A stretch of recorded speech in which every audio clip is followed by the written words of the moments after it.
These challenges risk undermining an enjoyment of the political rights and the right to equality as guaranteed under Article 27 and 38 of the Constitution of the Republic of Kenya. Honorable Speaker, it is against this background that I request for a statement from the chairperson of the Departmental Committee on Legal Justice and Legal Affairs on the following. 1. A report on the number of newly registered voters, voter transfers, and changes of particulars recorded in other constituencies since the Commission commenced enhanced continuous voter registration exercise. 2. The reasons for limiting access to voter transfer and related service to the constituency headquarters, and the steps being taken by the Commission to decentralize these services to the ward level registration centers, given the expansive nature of the northern constituency. And finally, the immediate and long-term measures being implemented by IEBC to ensure that citizens in the vast and marginalized constituencies are not disenfranchised from the voter registration and related exercise due to limited logistical barriers. Thank you, Honorable Speaker. Thank you, Honorable Wario. Is Murugara in the house? Okay. Anybody from JLAC? Yes, Honorable Member. Can you bring a response the first week after recess? Yes, Honorable Speaker. Thank you. Honorable members, allow me to acknowledge in the public gallery Kalia Academy from Bureti, Kericho, Green Mount School from Lurambi, Kakamega. I've been requested by the Honorable Bishop Hamala to give him a minute to welcome the school from his constituency. Thank you, Honorable Speaker.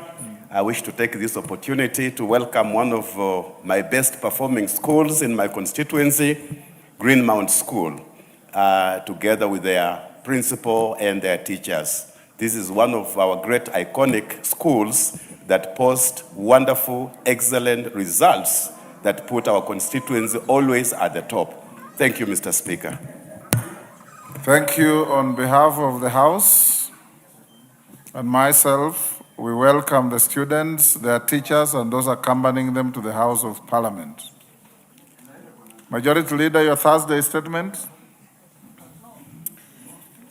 Thank you, Honorable Speaker. Honorable Speaker, pursuant to the provisions of Standing Orders 44.2a, I rise to present the following statement on behalf of the House Business Committee, which met on Tuesday, 21st April 2026, to prioritize business for consideration during the week and business coming before the House in the following week. Honorable Speaker, with regard to business schedule for Tuesday next week, the House is expected to continue with consideration of the Income Tax Amendment Bill, National Assembly Bill number 20 of 2026, should it not be concluded today. And the House will also consider the Forest Conservation and Management Amendment Bill, National Assembly Bill number 38 of 2025, continuation of debate that was adjourned this week, and Committee of the Whole House. Additionally, Honorable Speaker, the House will continue with the consideration of the following motions, should they not be concluded today. 1, inquiry into the pricing of tea in Kenya. 2, the 6th report on the audited accounts for the Stores and Services Fund and the Occupational Safety and Health Fund for the financial year 2020-2021 and 2021-2022.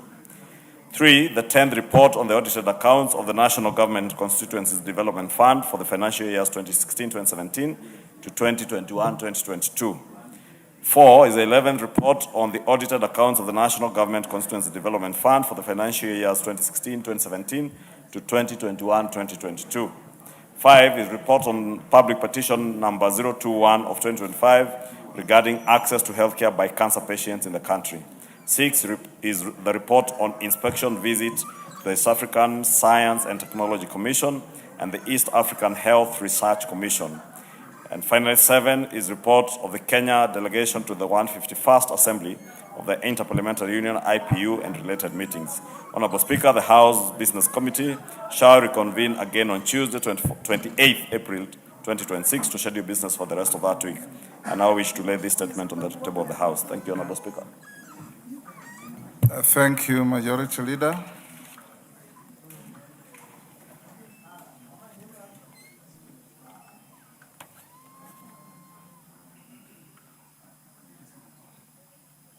Call out order number 2. Order number 8, procedural motion, extension of time for consideration. Let's dispose of order number 2 first. Oh, 2, yes. Order number 2, communication from the chair. Members on their feet, take your seats.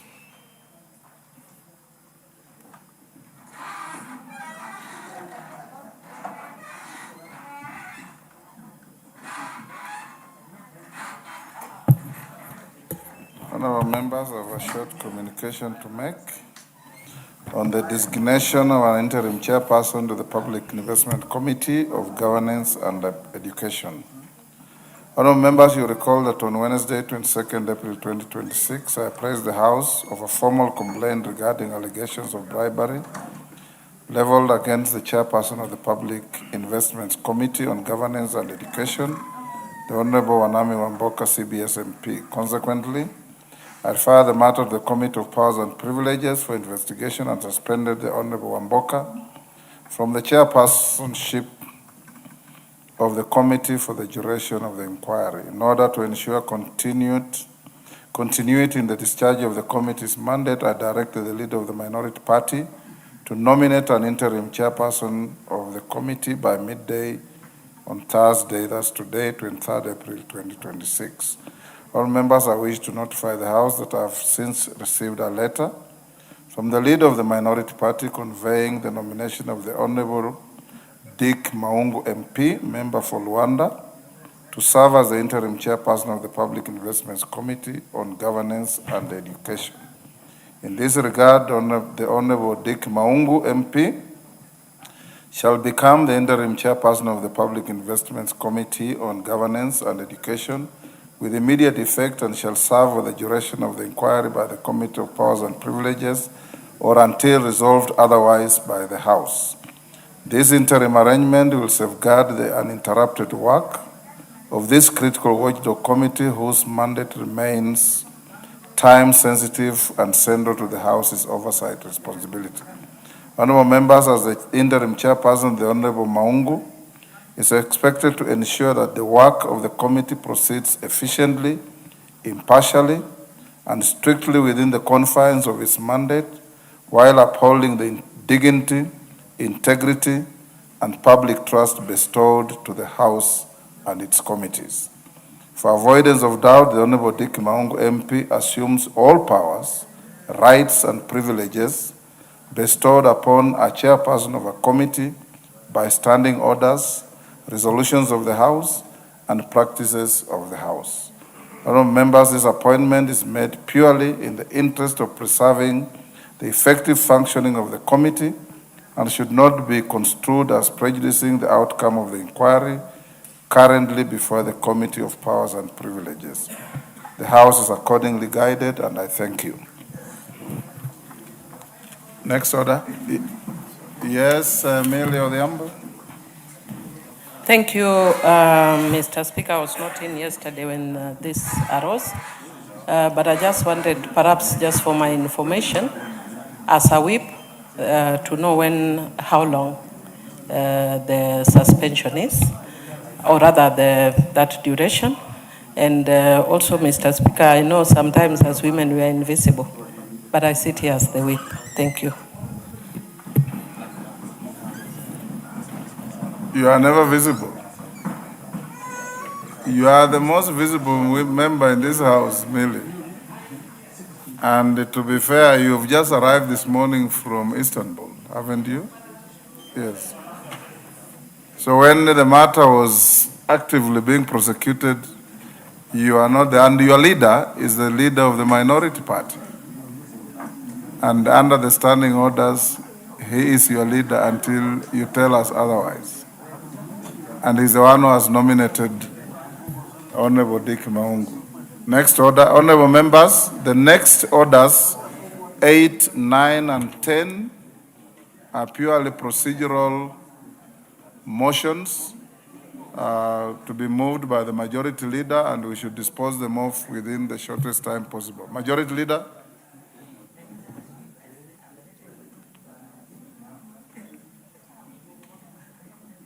Call out, hold on, they have not called out the order.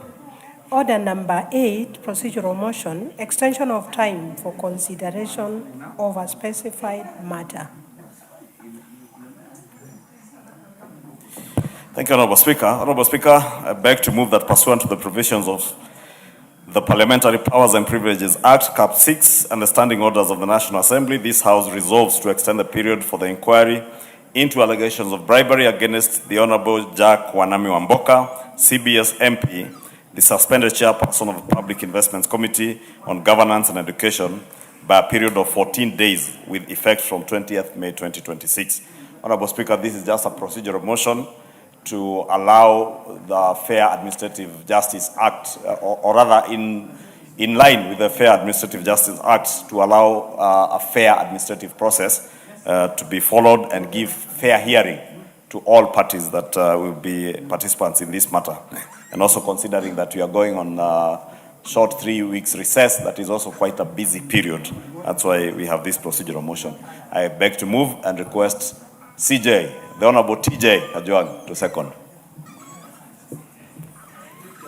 Mr. Speaker, sir, the issue of fair administration of actions is a constitutional matter. We also passed the law which regulates that constitutional right to every Kenyan. Issues of powers and privileges is a serious issue in this House. And as you know, that committee is composed of some of the most high-ranking members of this House.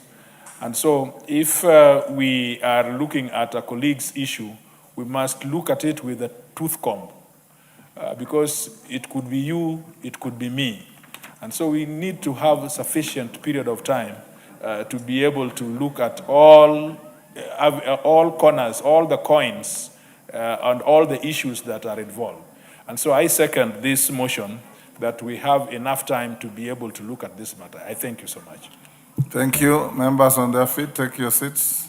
Honorable Mandas, take your seats. Honorable members, I now propose the question at order number 8, which is that pursuant to the provisions of the Parliamentary Powers and Privileges Act, Cap 6, and the standing orders of the National Assembly, this House resolves to extend the period for the inquiry into allegations of bribery against the Honorable Jack Wanami Wamboka, CBS MP, the suspended chairperson of the Public Investments Committee on Governance and Education, by a period of 14 days with effect from 20th May 2026. You put the question? Honorable members, I now put the question at order number 8, which is that pursuant to the provisions of the Parliamentary Powers and Privileges Act, Cap 6, and the standing orders of the National Assembly, this House resolves to extend the period for the inquiry into allegations of bribery against the Honorable Jack Wanami Wamboka, CBS MP, the suspended chairperson of the Public Investments Committee on Governance and Education, by a period of 14 days with effect from 20th May 2026. As members of that opinion say aye. Those of the contrary opinion say nay. The ayes have it. Next order. Order number 9, procedural motion, designation of a member to chair the proceedings of the Committee of Powers and Privileges. Honorable Speaker, I beg to move that this House resolves that the Honorable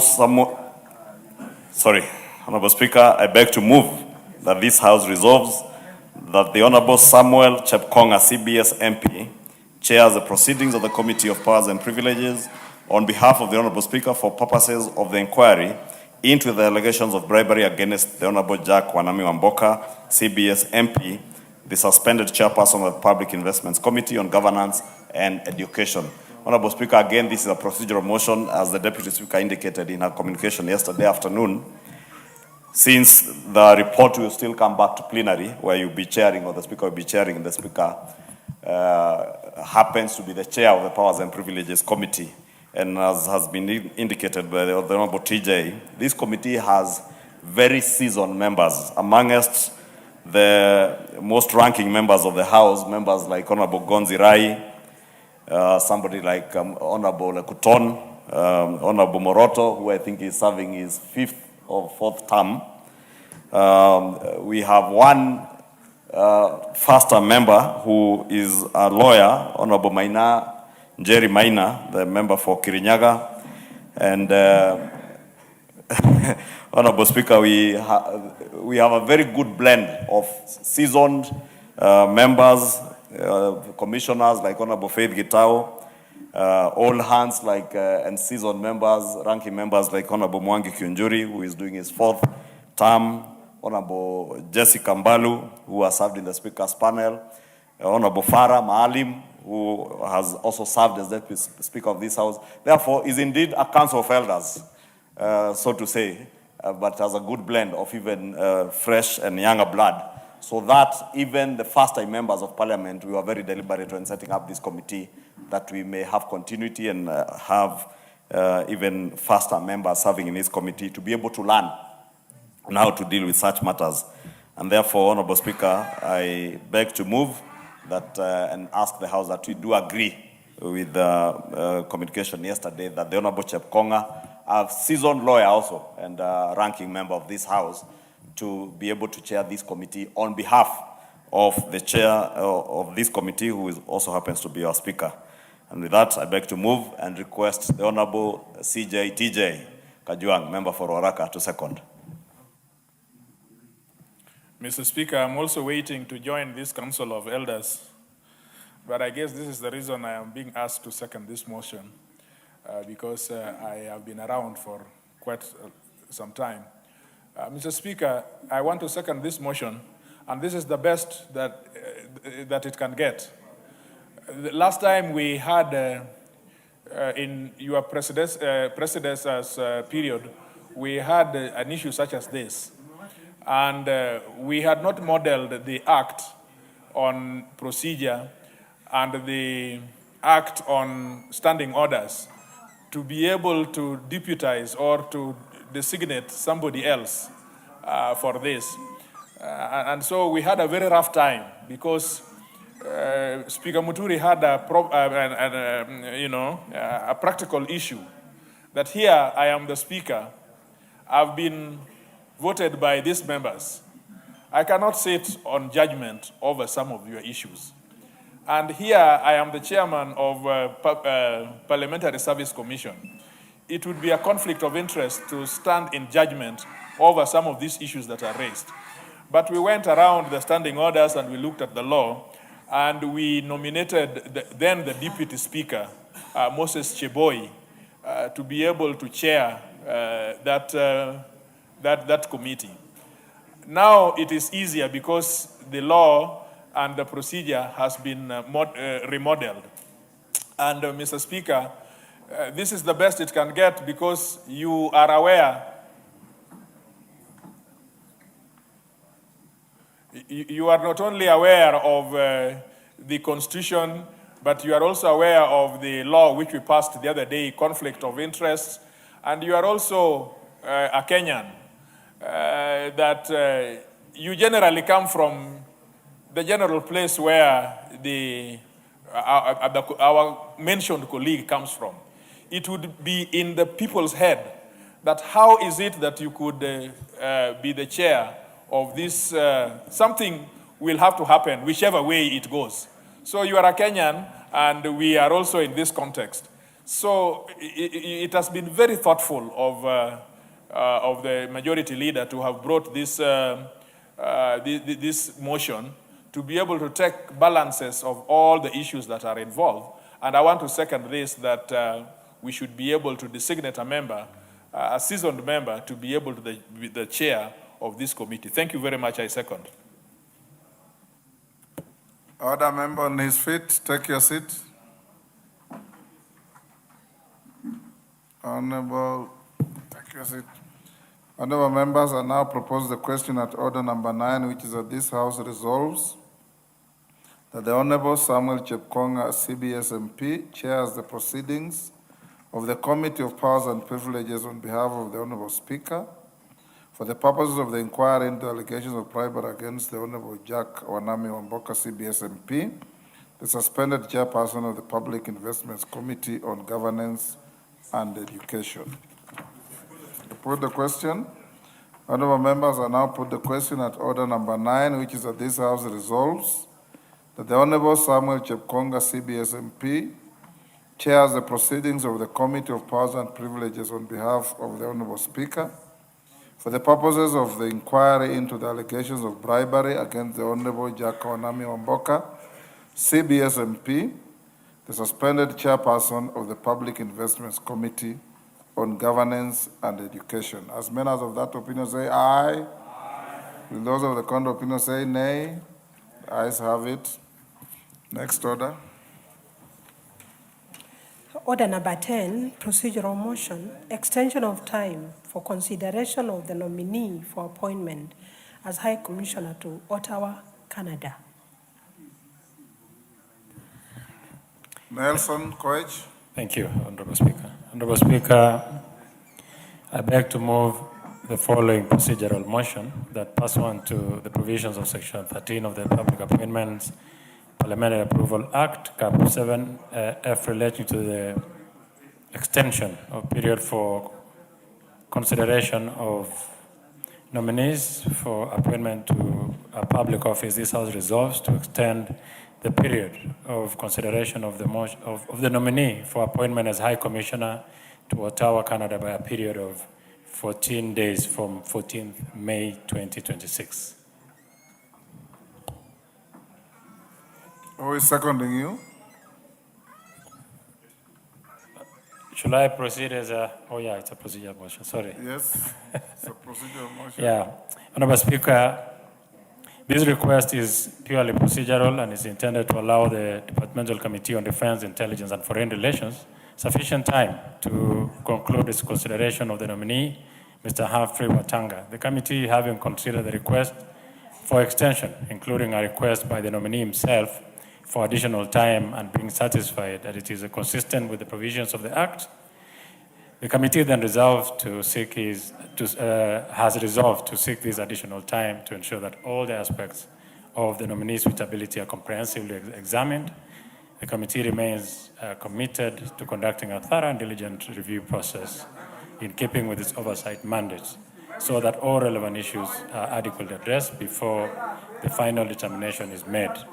Honorable Speaker, the position of High Commissioner to Canada is of great strategic importance to our country, particularly in advancing diplomatic relations, trade, and international cooperation. It is therefore imperative that the approval process is not only timely, but also thorough and well considered. Honorable Speaker, I now request my able deputy, Major Retired Sheikh Abdullahi Bashir, to second the motion. Bashir. And the Vice Chair of the committee. Thank you, Honorable Chair. Honorable Chair, as a committee, we had a very exhaustive discussion this morning. Which chair are you addressing? Honorable Speaker. Go on. Thank you, Honorable Speaker. Honorable Speaker, and this morning as a committee, we had exhaustive discussions and deliberations on this matter of vetting process. As you are well aware, the Act allows 28 days for the committee to dispense of this matter. However, we also have on the same Act that gives us an allowance of 14 days within which to maneuver on the same. So we had a discussion on the same and agreed as a committee that we will need this kind of extension so that we dispense of this matter as quickly as possible. So therefore, I second this procedural motion. Thank you, Honorable Speaker. Thank you. Honorable members on their feet, take your seats. Take your seat. Majority Leader, honorable members, I now propose the question at order number 10, which is that pursuant the provisions of Section 13 of the Public Appointments Parliamentary Approval Act, Cap 7F, relating to extension of period for consideration of nominees for appointment to a public office, this House resolves to extend the period for consideration of the nominee for appointment as High Commissioner to Ottawa, Canada by a period of 14 days from 14th May 2026. You put the question? Honorable members, I now put the question at order number 10, which is that Pursuant to the provisions of Section 13 of the Public Appointments Parliamentary Approval Act, Cap 7F, relating to extension of period for consideration of nominees for appointment to a public office, this House resolves to extend the period for consideration of the nominee for appointment as High Commissioner to Ottawa, Canada by a period of 14 days from 14th May 2026. As members of that opinion say aye. To those of the contrary opinion say nay. The ayes have it. Next order.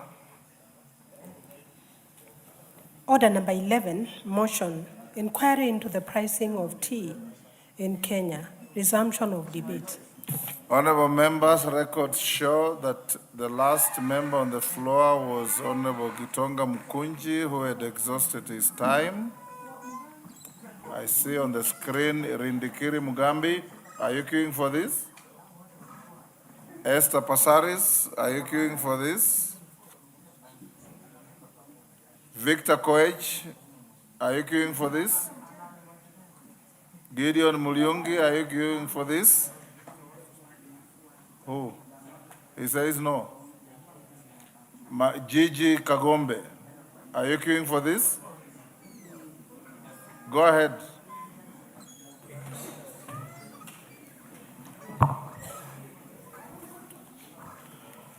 Honorable Speaker, thank you for the opportunity to contribute to this report. It is true, you formed a committee and asked us to go and investigate and find out exactly what is ailing the small-scale tea sector, and we did. Mr. Speaker, one of the things that we found out is that we have a systemic problem, especially in the West of Rift. And this systemic problem is caused by tea hawking that happens in the West. The proliferation of private factories that have been, praying for tea produce from the farmers, from the small-scale holder farmers, has created an existential threat.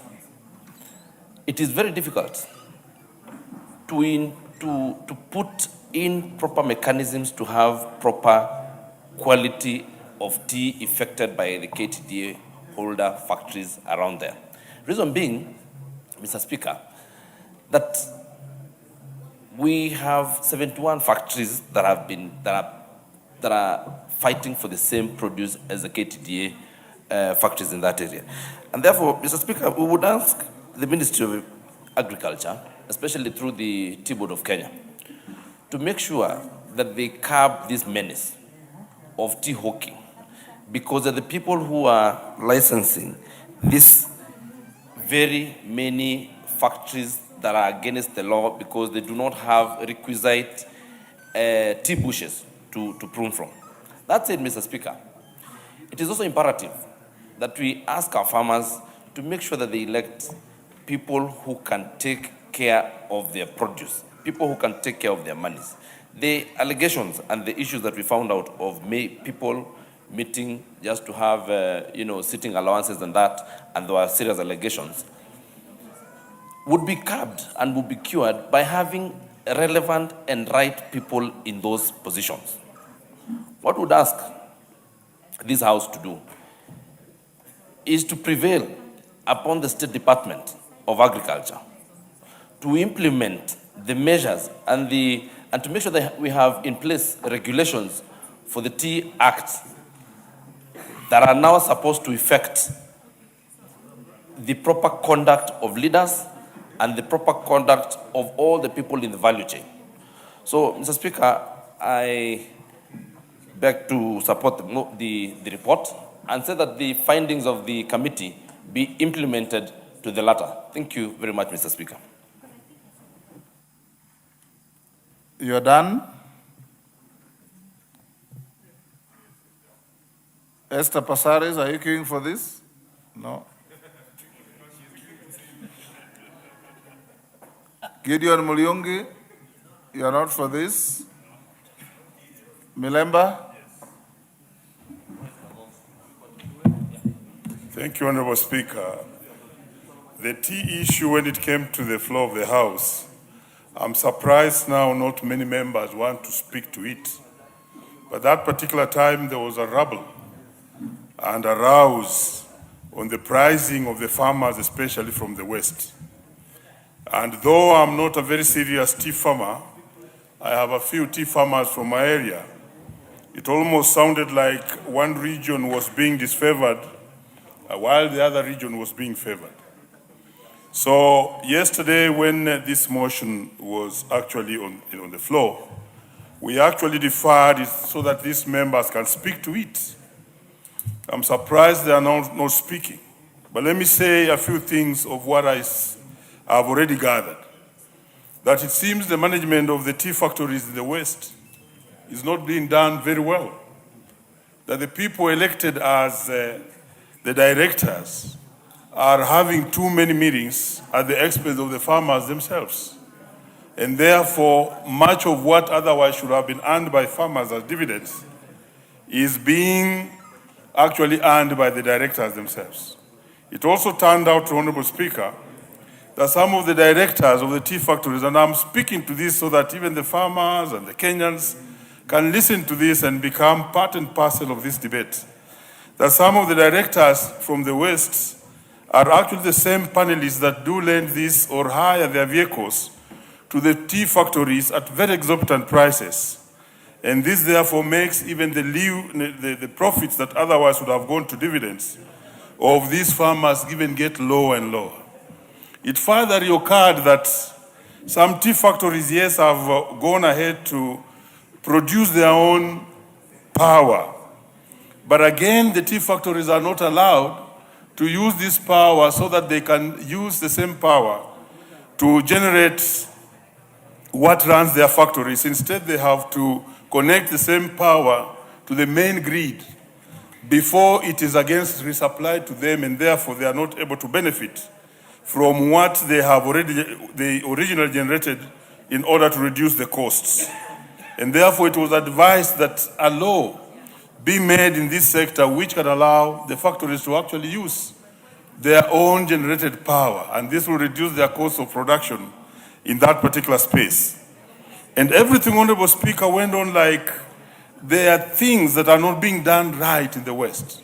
And I want those members of parliament from the West to actually pick up this matter, because the mover of the motion was very clear on a number of items that make the Eastern tea then become more expensive and earn more dividends than the one from the West.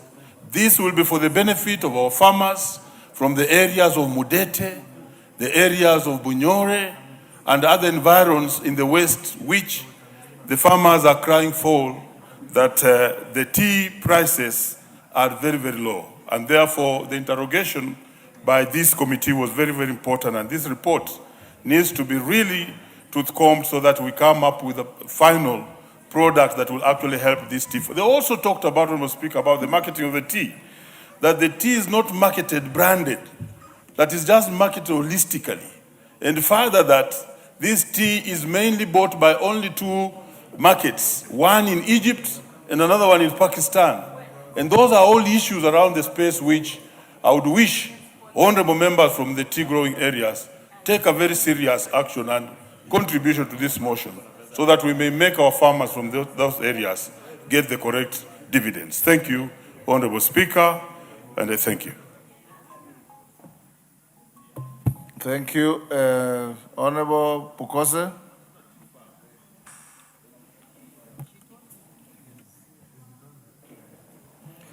Thank you, Honorable Speaker, for allowing me to contribute to this report of the Committee on Tea. Honorable Speaker, I come from a tea growing area where we have tea farmers in Kapsara and the Cherangani area, Munyaka. We also have them in Saboti, Kabretwa area. And this forms the areas which we are calling the West. Honorable Speaker, the other areas where tea is grown is where they are calling the East. And this subdivision makes it very difficult for our farmers, especially within the Western region. And, but I would want to, Honorable Speaker, attribute this to the leadership, the directors that our farmers elect to represent them, because these matters are not new. These matters about tea pricing, tea marketing, and how our farmers can be helped is a matter that has been there long enough. And I think this report, to me, is a wake-up call to our directors and the leadership of the tea growing areas, especially within the western part. And this, Honorable Speaker, is what discourages farmers, because many farmers put a lot of effort in cultivating the crop, buying fertilizer to do the top dressing, making picking, and yet at the end of the day, the returns are very low. You will find that our farmers go through very difficult road network, and I would want to thank His Excellency the President for recently advertising for the construction of the road through Muaita all the way to Kapsara, and then to Arba, and all the way to Kesogon, because that will make it easier for farmers within that area to be able to take their tea to Kapsara factory. And that, Honorable Speaker, I think for us as people from Trans Nzoia will create a milestone, because many of our tea reaching market has become problems, because especially with the poor road network, where during rainy season, Honorable Speaker, you'll find that our lorries get stuck, and you are not able to make sure that this your produce reaches in time, and therefore we end up with wastages, and this contributes to what the farmers get, and even their bonuses, Honorable Speaker, go low. And you know, more often, farmers depend on what they are able to get, and even whatever is saved as a bonus at the end of the year. And therefore, Honorable Speaker, we also want to thank the government of President Ruto for lowering the prices of fertilizer, because when you lower the price of fertilizer from 7,000 to 2,500, it gives the farmer an opportunity to be able to make sure that the productivity is increased, and at the same time, the returns are better. Honorable Speaker, what I would want to urge is that many of the farmers are facing difficulties in getting the fertilizer, especially within our cereals. Even this morning, one of the MCS for Nabiswa, Jemanuru, called me, asking me that farmers within that area of Nabiswa have been waiting for fertilizer for top dressing for the last 2 weeks, Honorable Speaker. And I think those who are responsible for transportation of fertilizer to Kitale cereals, I think they need to wake up, because farmers should not be trailing, especially now that we need the fertilizer for top dressing, both for our maize and also for our tea. And therefore, I think this is a big letdown that I want to call upon those who are responsible to make sure that they take that responsibility. With those few comments, Honorable Speaker, I want to support the report. Okay. Thank you. CNN, not CNN, double N. We have CNN and double N. Yes, double N is the woman rep for Embu County, Honorable Speaker. And thank you, Honorable Speaker, for this opportunity. So the other one is because C double N. Thank you, Honorable Speaker, for the opportunity. I stand again to add my voice regarding the report that was tabled by the Committee on Agriculture. What do you mean you stand again? Have you spoken on this? No, it's my first time. Okay, okay. It's my first time, Honorable Speaker, that I'm supporting the report by the Committee of Agriculture regarding the report that was brought to the House. And I want to state that it is not about the West and the East. It is about the quality of tea that the farmers grow. It is about the representation of the farmers from the West and the representation of the farmers from the East. And Honorable Speaker, when I was campaigning in 2022 in Embu County for the county MP seat, one of the things that we were campaigning on the platform was about the tea prices in Embu County and how well the directors and the management of the factories, the tea factories in Embu County would be able to ensure that the tea farmers in Embu County will be able to ensure that the tea farmers will get good prices. And Honorable Speaker, right now it is not about the West, it's about the management of the directors in the counties where tea is grown in the West. And Honorable Speaker, in the East, for example, in Rokorire Tea Factory, that was leading and has been leading in terms of the bonuses and the payments of the tea farmers, alongside the Mongania and the other tea factory in Embu County. It's all about management. So I want to urge our people, our tea farmers in the West, to ensure that the directors or the managers who manage or who represent them in the tea sector are well versed with what they are required to do. Otherwise, if they continue having the directors and the people who represent them, not just representing them, but representing themselves, the interests of the farmers ignored, then the West will continue making noise as the East continue getting good prices for their tea. So, Honorable Speaker, I want to support the report by the Committee of Agriculture and urge the people from the East to continue making sure that they have the right quality and the right quantity for tea so that they can continue earning better prices, not now, but even in the future. Thank you, Honorable Speaker. Yes, Komingoi. Thank you, Honorable Speaker. I think first I want to state that Bureti constituency is one of the tea-growing constituencies and regions of the country situated in the west of Rift. I agree to the recommendations, but there are some recommendations, Honorable Speaker. I would want to highlight the concerns of the farmers of west of Rift. It is not true that the west of Rift does not have quality tea. It is also not true that the west of Rift has received equal treatment in the KTDA system, as has been said by the report. We are aware that there is only one managing agent of the tea factories, that is KTDA.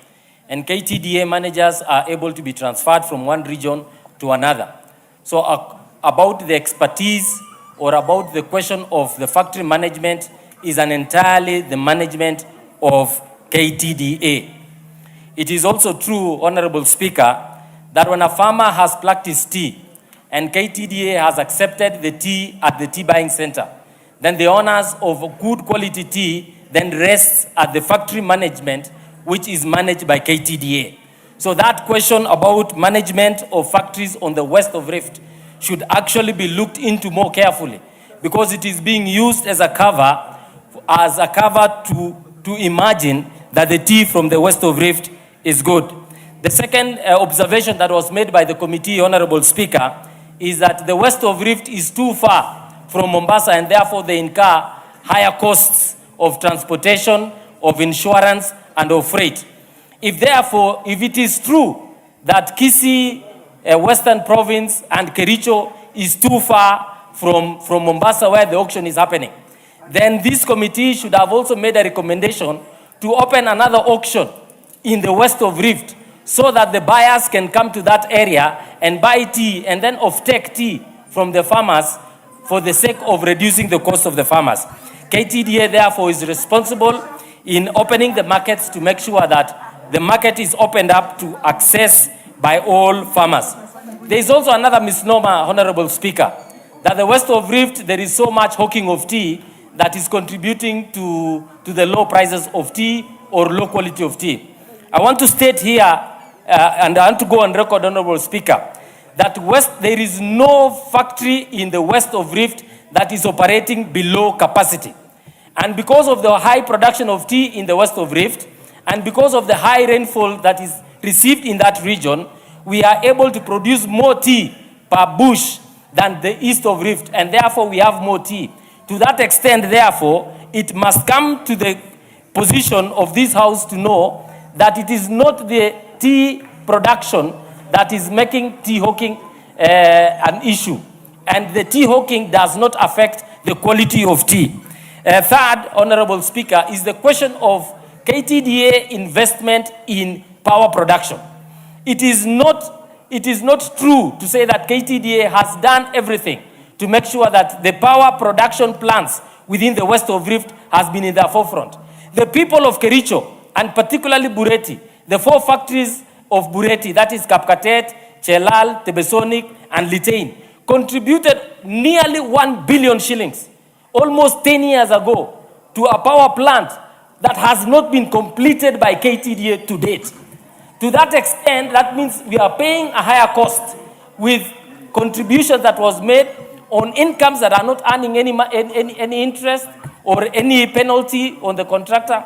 And we are being told again, because of time, the inflationary tendencies that have accrued within the construction sector, that it is expected that these projects will cost higher.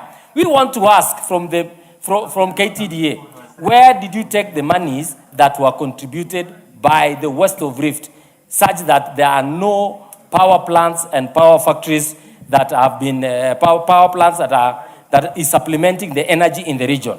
Number 2, Honorable Chair, if you check at the recommendation number 2, that the Ministry of Energy should implement the law on power wheeling. This law is in existence. The regulations have been made. They were passed by this House that we can wheel power. And therefore, that recommendation does not stand to the extent that KTDA are managing every factory in this country that have subscribed to them. And we, the people of West of Rift, are saying we are not going to sign new contracts with the management service of KTDA until they tell us the parameters and the things, the key performance indicators that we are going to sign with them, that they must comply with and make sure that they contribute before we pay them. Because it is not a free service we are offering. They are offering the people of West of Rift. They are paying, we pay, the farmers pay KTDA to manage the factories. And the management is from transportation from the tea buying center up to the making sure that the tea is well made, tea is transported and actually sold. So to that extent, I would wish that this committee would have made a proper commendation about how KTDA is being done. There are even rumors, Chair, that the marketing department of KTDA is partisan. And those are some of the things that we thought this report would bring out, because the farmers were saying that their marketing department of KTDA is marketing tea largely from the other region. We do not know to what extent that is true, but we ought to have made sure that we raise these issues so that the people may know in their minds either that there is bias or there is no bias about the sale. And if that there is bias, that the management is actually biased, why don't we create two managing agencies within KTDA? We create a department that markets tea for the West of Rift, create another department that markets tea for the East of Rift, so that at the end of the day, we all can be able to be seen to be doing the right thing and accepting the cost as it is. So, Chair, Honorable Speaker. Order, Honorable Ndikiri, what's your point of order? Point of order, Mr. Speaker, this house is a house of legends and facts. Mr. Speaker, you cannot bring a serious allegation without any substance or substantiation.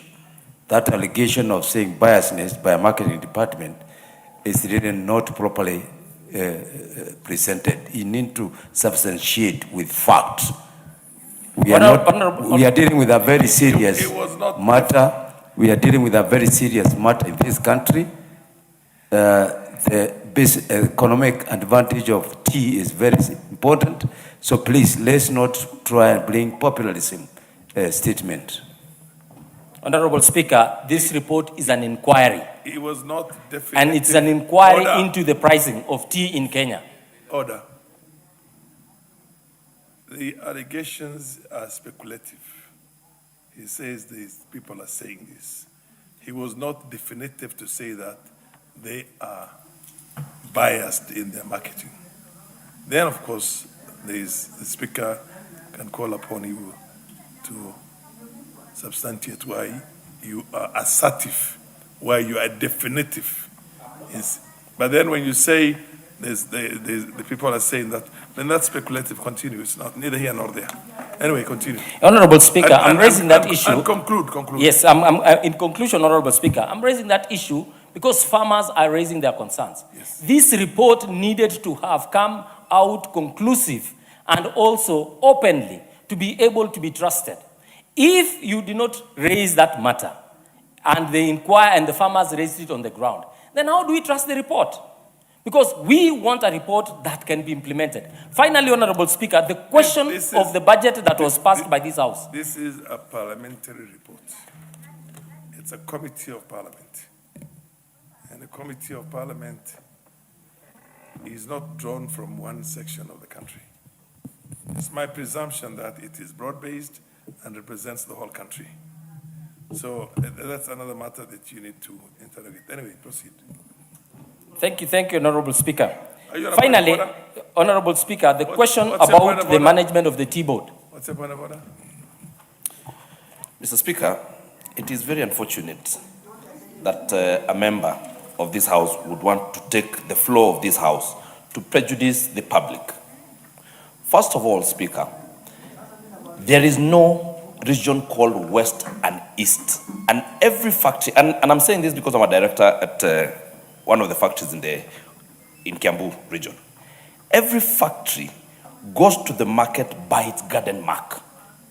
There's nothing called, oh, this is tea from the East of Rift. A tea is taken to the market, to the auction that happens here in Mombasa at the IATA. And it goes by a garden mark by a name, Kamba, Kagwe, Veta, Mogogosiek. It goes by its own name.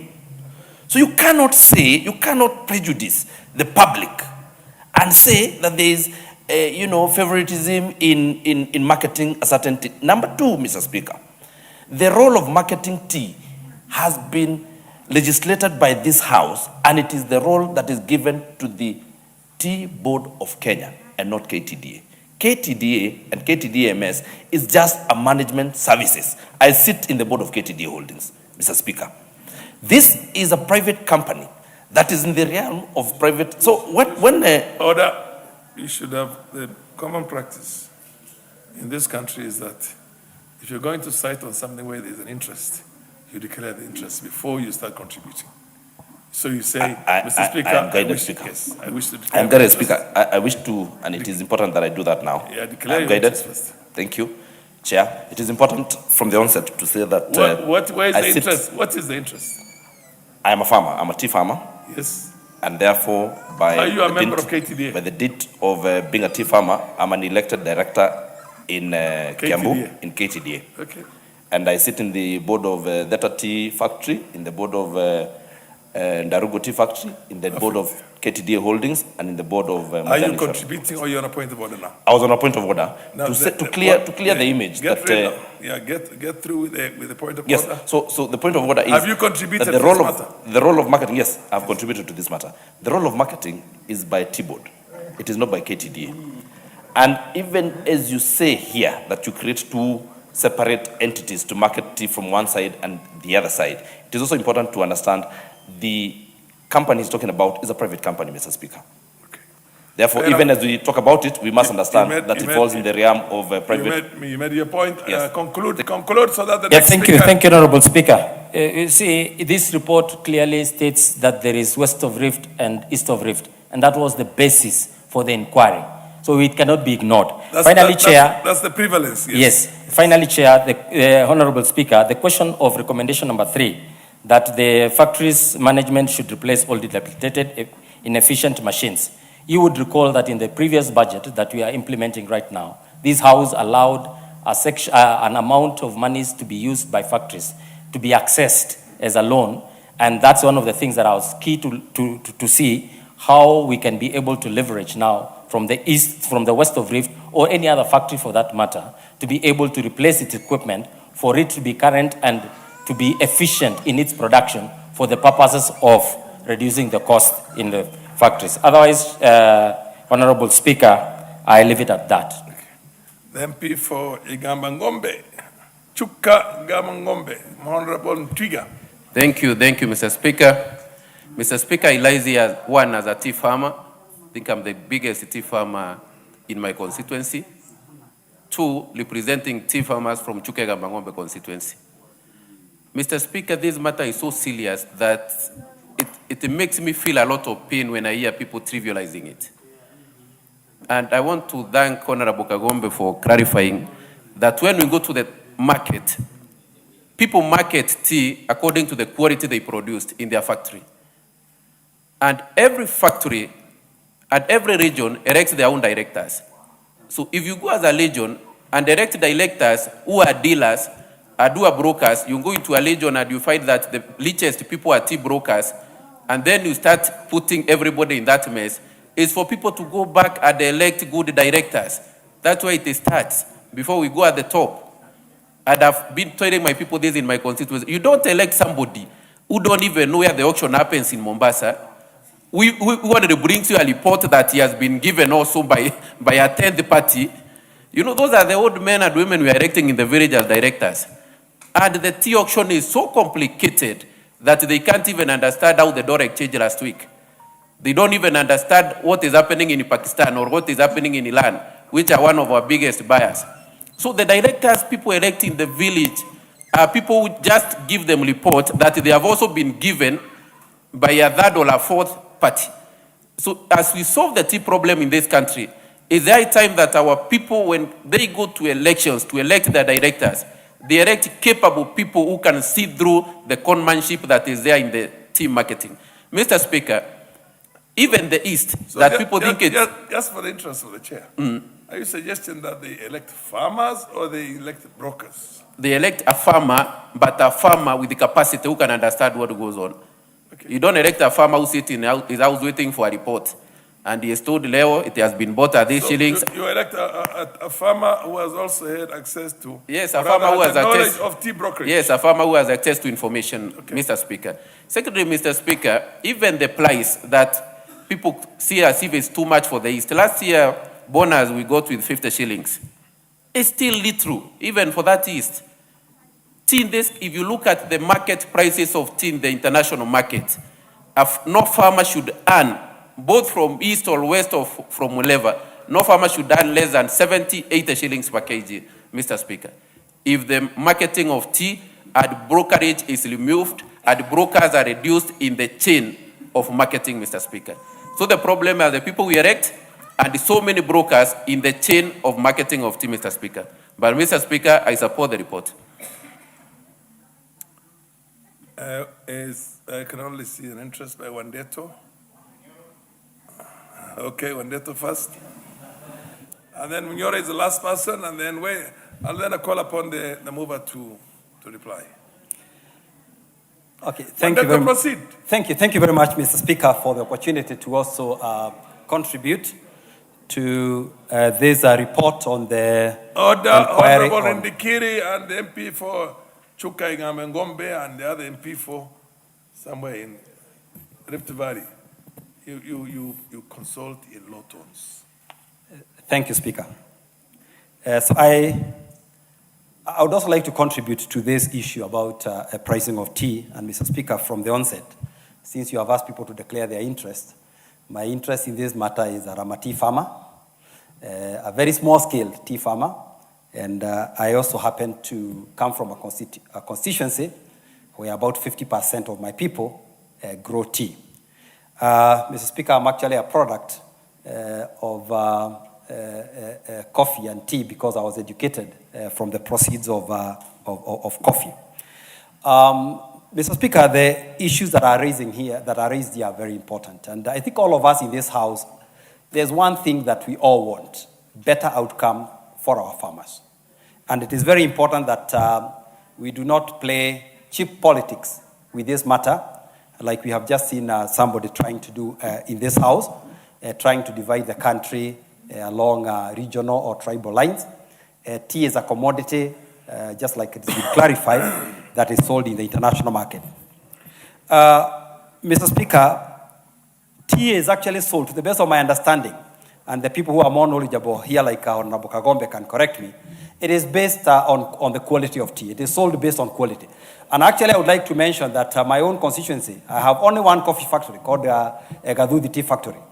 and consistently is one of the best performing factories in the country. Actually, last year, it declared the third highest bonus in the country. And my directors tell me that while some of the factories are selling the tea for January, they are probably done selling their tea for March, because this is based on quality. And since it's an open market, it's a ready buyer, willing buyer, willing seller, this is based on, on the quality of tea. Some of the factors that contribute to the quality of tea may not be necessarily be factory-based. It could be things like the soils in an area. Some of those things have a bearing. But it could also be other things like processing and the nature of the factory and things like that. So, Mr. Speaker, coming to how can we improve the earnings from tea? Tea has traditionally been handled in two ways. There is a big factories, the bigger farms who own their own factories, and most of them happen to be in the Lift and Western. And then there are the smaller factories which are basically managed or given management services by KTDA. But Mr. Speaker, in KTDA system, we've also had a lot of inefficiencies. We've had a lot of what I would call non-core business. KTDA has, in the past, done a lot of non-core business, which has taken a lot of the tea farmers' earnings. From running insurance companies, running, stock exchanges in Dubai, running some things like transportation services and things like that. So how can we improve KTDA to basically focus on its core business? KTDA is a private company, but handling a largely public good, because tea is grown by millions of small-scale farmers. And for a long time, KTDA has always attempted to push government away from its management. So what I would suggest that in the report, how can we improve our oversight, on the affairs of KTDA? The other thing, Mr. Speaker, tea is sold weekly.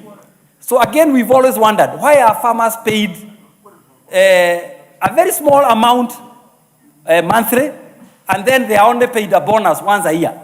Mr. Speaker, for example, last week, I received a bonus of 6 shillings only. And now I have to wait for the main bonus, which may be paid by the end of the year. Yet the tea that I picked last month has already been sold. And lastly, Mr. Speaker, there has also been the government playing around with this crop through what I would call poor diplomatic initiatives. For example, what we have been doing with Sudan, with the RSF, has costed us the Sudanese market. So again, Mr. Speaker, the government here is not without blame on doing things that have basically compromised the tea market. But overall, I rise to support that we should do whatever we can to basically improve the plight and the earnings of our poor and hardworking tea farmers in this country. Thank you, Mr. Speaker.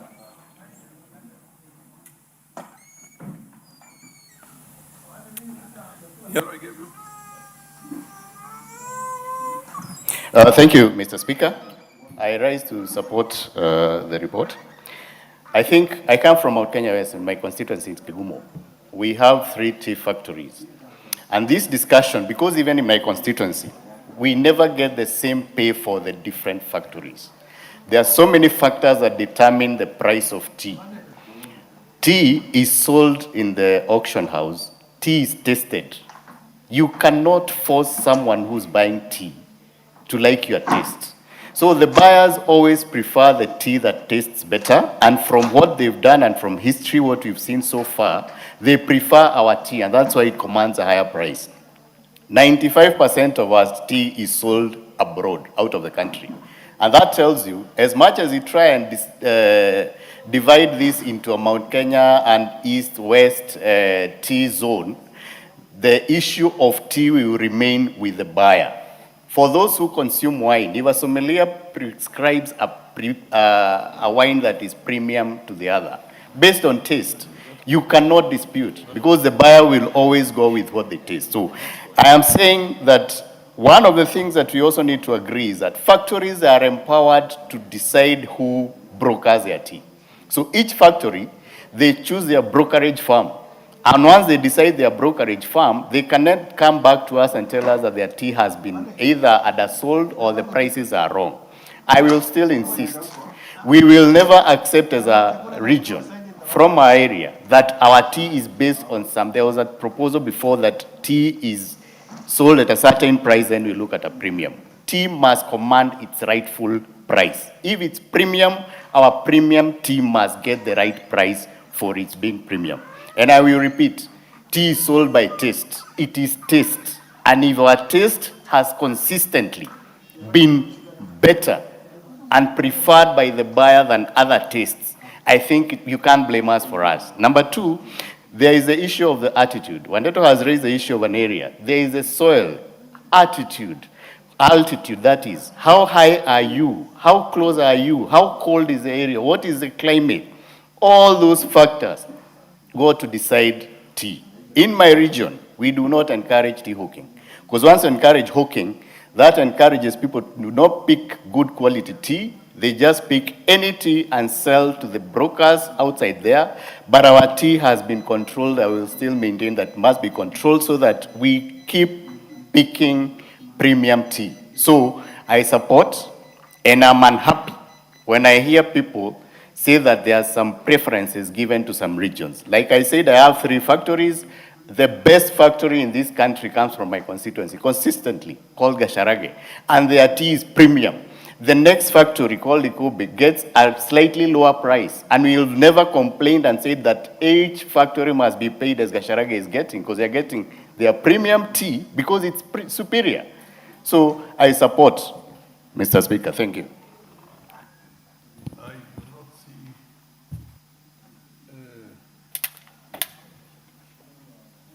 I don't see any fire. Bishop. Thank you, Mr. Speaker.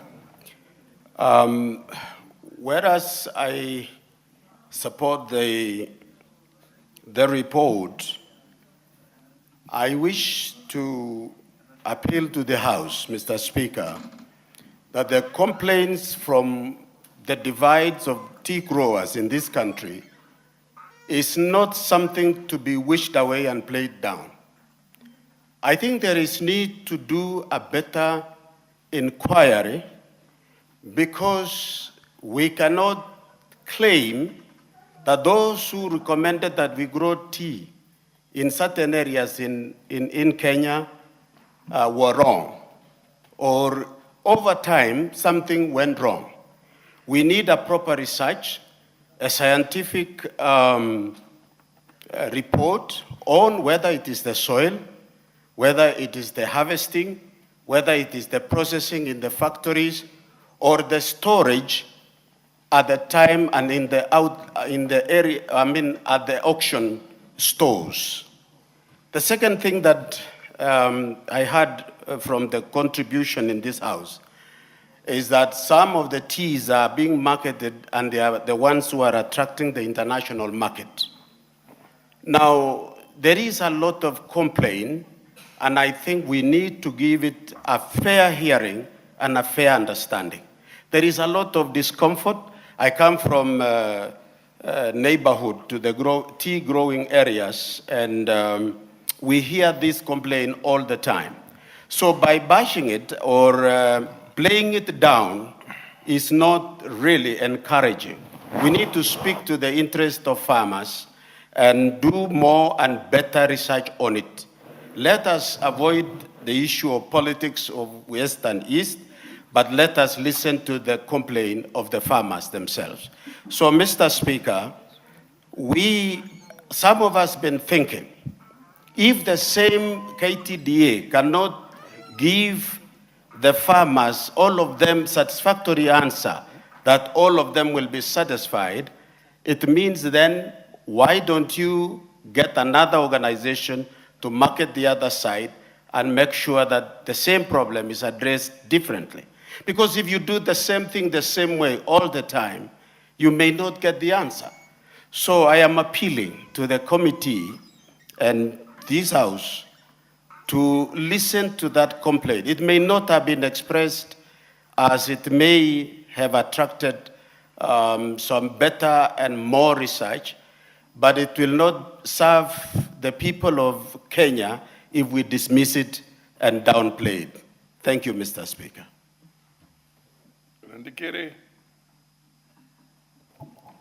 Thank you, Mr. Speaker. I don't come from the tea growing zone, but But I think I'll make some observations because I'm a consumer of tea. Mr. Speaker, one of the things that we need to give credit to the current government is that the prices of tea have gone up. And the reason why they have gone up is as a result of intervention of so many factors. One is the limitation or the influence that there were so many tea brokers. Number two is that the Kenyan tea, the quality of Kenyan tea has grown, particularly from the areas that grow high quality tea. The other reason is the reduction of expenses, but specifically the input of fertilizer. And so many other factors, because the government has really intervened, even trying to expand the market out there. I give credit to many of our high commissions and embassies out there for organizing various expos where the tea of Kenya is displayed. Mr. Speaker, one of the mistakes that we can do is not to capitalize on the economies of scale. Mr. Speaker, separating the KTDA or any other institution into two to satisfy the interests of a region will not change the quality. We stand to lose on the Western because their tea is not of high quality.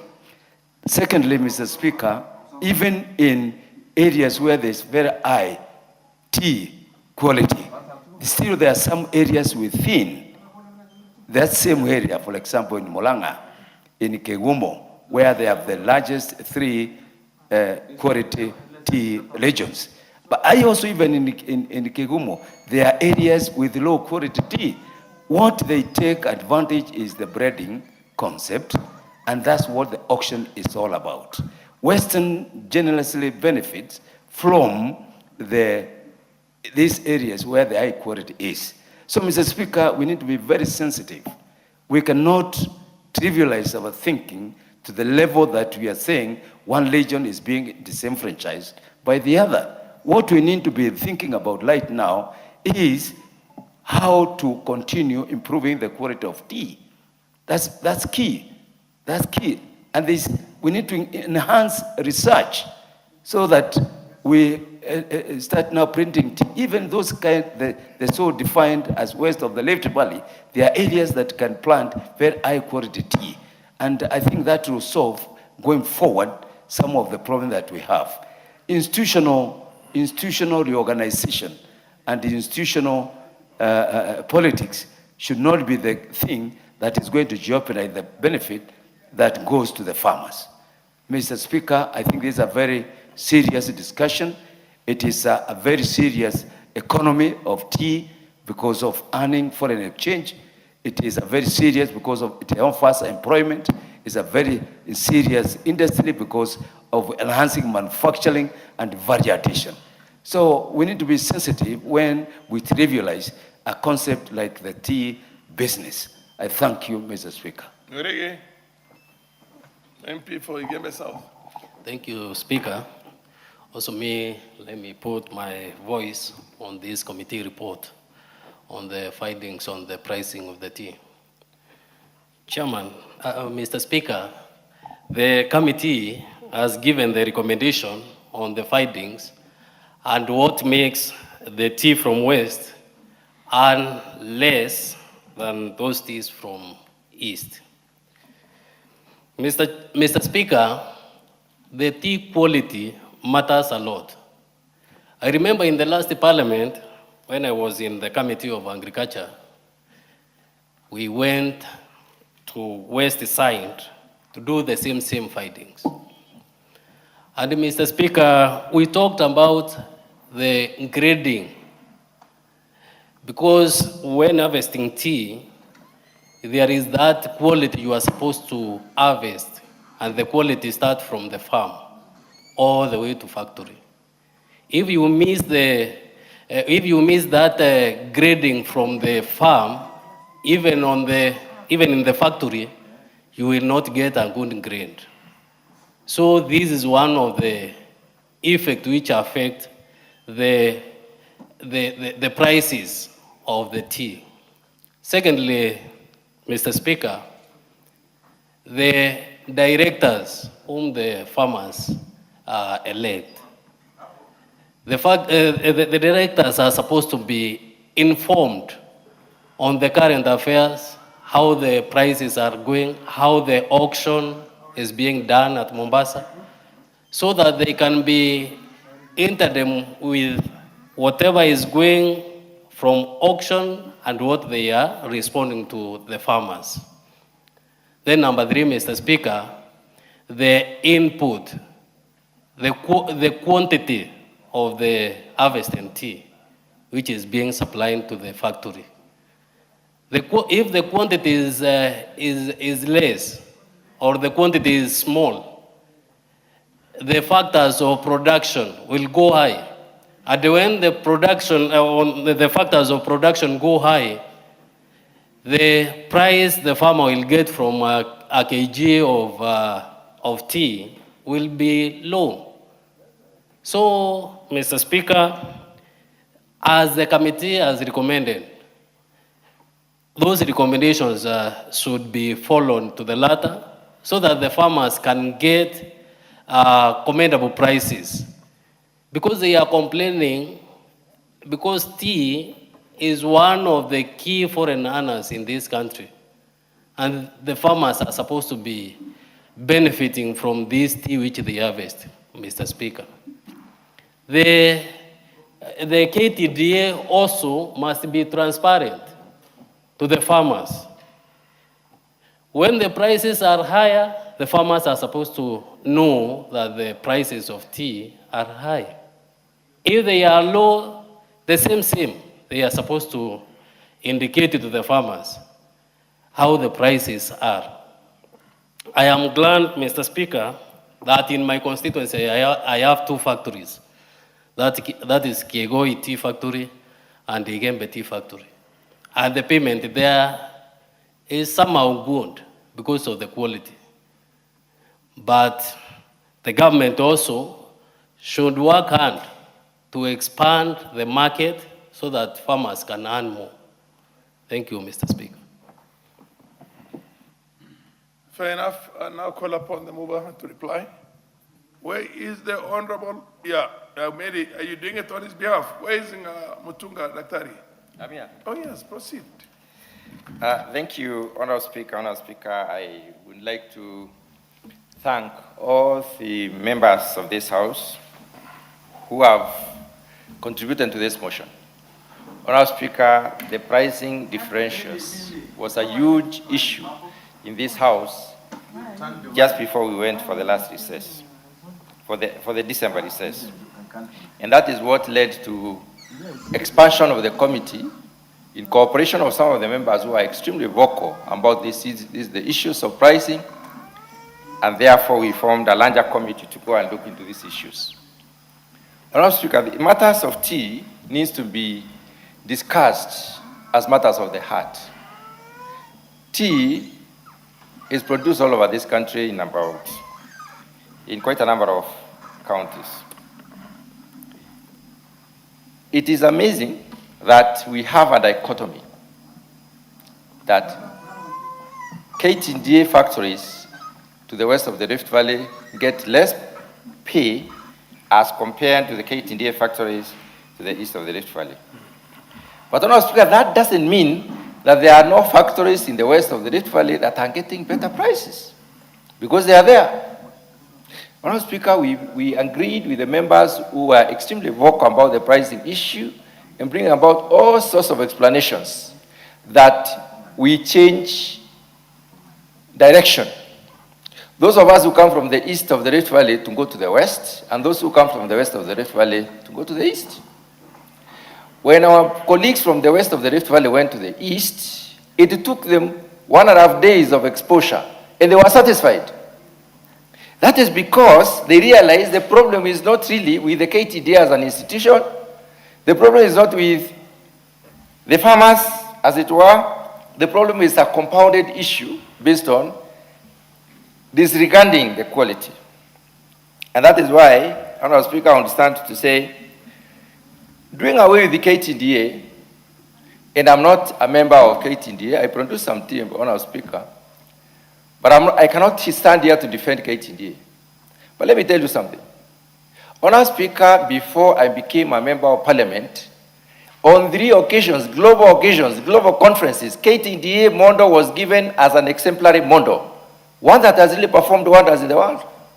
And many tea growing countries were guided to come to Kenya and stand in from the KTDA, which means KTDA does the right thing. But if a few factories decide not to do the right thing, if they decide to take choices, if they decide to advantage their farmers through very cheap prices, and if they decide to have alternatives, then Honorable Speaker cannot blame the institution. Because more than half of the factories under KTDA are doing extremely well. The other half is not doing well because of compounded issues which we laid out yesterday. And I'm happy because members can be able to see this. But for those who think KTDA is the problem, I would urge them to dig deeper, try to understand the issues, and accept the fact that if people are not delivering quality, they should be prevailed upon to deliver quality. Honorable Speaker, a few issues came out yesterday, and I would like to highlight only 2 of them. One of them is picking any variety that comes by because it is high producing, without caring on the other qualities that are that at the end of the day add up to the measure of quality. Have in mind varieties that are high yielding, varieties that do very well in most of the agroecologies, but then they have different fermentation requirements as most of the other varieties. When you make such tea, then you produce processed tea or made tea of poor quality, because part of it will not be fully fermented. On the other hand, Honorable Speaker, tea that we sell to the rest of the world is not necessarily used to make it's not a raw material. It is a product that is ready for consumption. If it is a product that is ready for consumption, we cannot force people to take what they think is not of good quality. So people will prefer tea from certain factories, and indeed, Honorable Speaker, some factories have sold their tea for 2028. They have sold their tea in advance. They have gotten into the futures market. Already it is booked. You are told what you will produce in 2028 you shall buy. We pay part of it. Others have got their tea lying in Mombasa because they have decided to be indisciplined. Honorable Speaker, I will highlight the last point. And this is about discipline in terms of the management of the factories themselves, which comes in 3 ways. Number 1, the composition of the board members of the factory. The committees at the factory level. It is important to have people who have knowledge. It is important to have people who have interest. It is important to have people who have experience in the management of a factory, and especially the tea factory. Because it has to do with management of the processor itself and management of the farmers and farmers' dues. The collection, the entire continuum of collection and processing and marketing. So if you put people who have never gone to who are not sufficiently educated to be in charge of the factory, and I have nothing against anyone on a speaker. And in this country, sometimes we stand and say that anybody can do anything. It is wrong. If somebody doesn't know, they don't know. If they have no experience, they cannot inform, they cannot guide, they cannot advise. So you will find this happening a lot in the west of the Rift Valley. We have another issue on our speaker.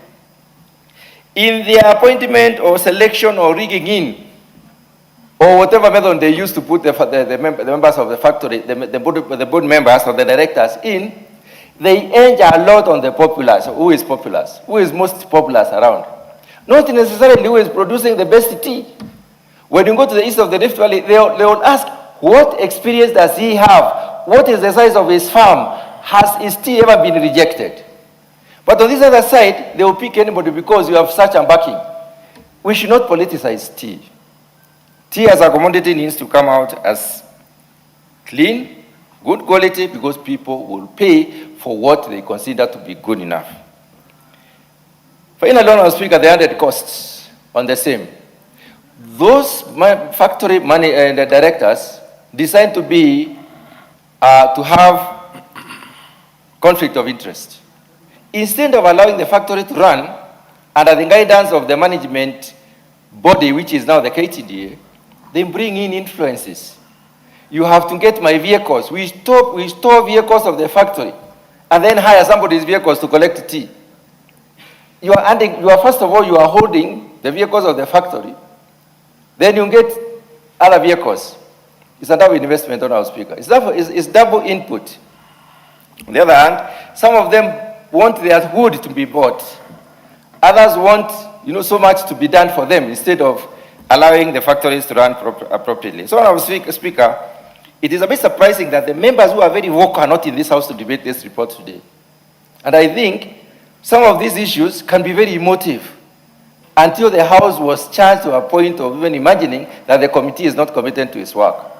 The committee members do not just do their work. The committee members are very well informed in matters tea. And therefore, they have produced this report. And with those very few remarks, Honourable Speaker, I wish to reply. Thank you very much. Yep. Nobody else?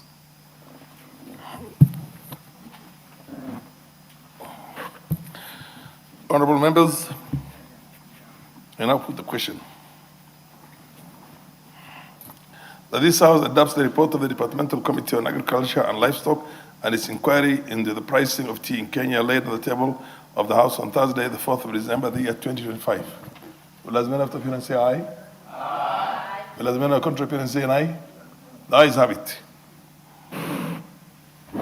Next order. Order number 12, motion.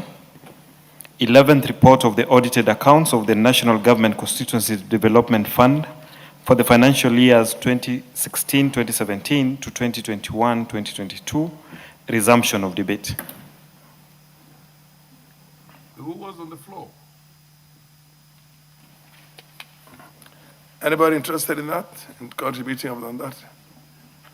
Nobody? Okay. Under the circumstances, I'll ask the mover to reply. The chair is not in. You are the chair, I thought so. And I'm directing that you reply to the motion. Thank you, Mr. Speaker. Mr. Speaker, allow me to thank members who contributed to this motion yesterday. Their comments and suggestions will go a long way in enriching future reports of this committee. Mr. Speaker, NGCDF is the only visible fund that has impacted positively to the lives of communities all over the country. It is a fund whose projects are visible in every village in Kenya, contrary to other funds, like devolved funds of county governments. It is a fund that must be protected at all times in the interest of all Kenyans and the communities in the villages and schools. Mr. Speaker, with those few remarks, Mr. Speaker, I beg to reply. Thank you. Okay, honorable members, and this council, I'll now put the question.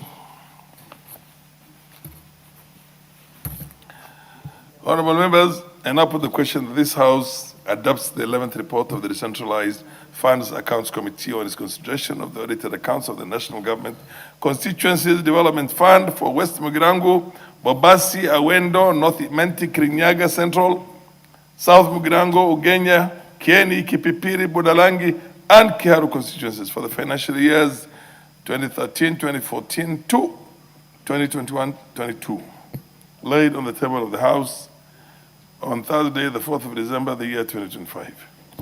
Will as many have to appear and say aye? Aye. Will as many have contrary appear and say nay? The ayes have it. Next order. Order number 13, motion. A report on the public petition number 21 of 2025 regarding access to health care by cancer patients in the country. Where is the chairman of the committee? Oh, the vice chair is here. Yes, I'm here. The honorable member for Chuka Igambo Ngombe. Thank you, Mr. Speaker. Mr. Speaker, my chairman is not here as he lost his father. And proceed. You are equally qualified and able. It's good I inform members that we're having a fundraiser at All Saints Cathedral to assist him today in the evening at 6. Thank you, Speaker. Honorable Speaker, I beg to move. My condolences and sympathies too. Thank you, Speaker. Chair, okay. Honorable Speaker, I beg to move that this House adopt the report of the Departmental Committee on Health, report on public petition number 21 of 2025 on access to health care by cancer patients in Kenya, read on the table of the House on Wednesday, 8 April 2026.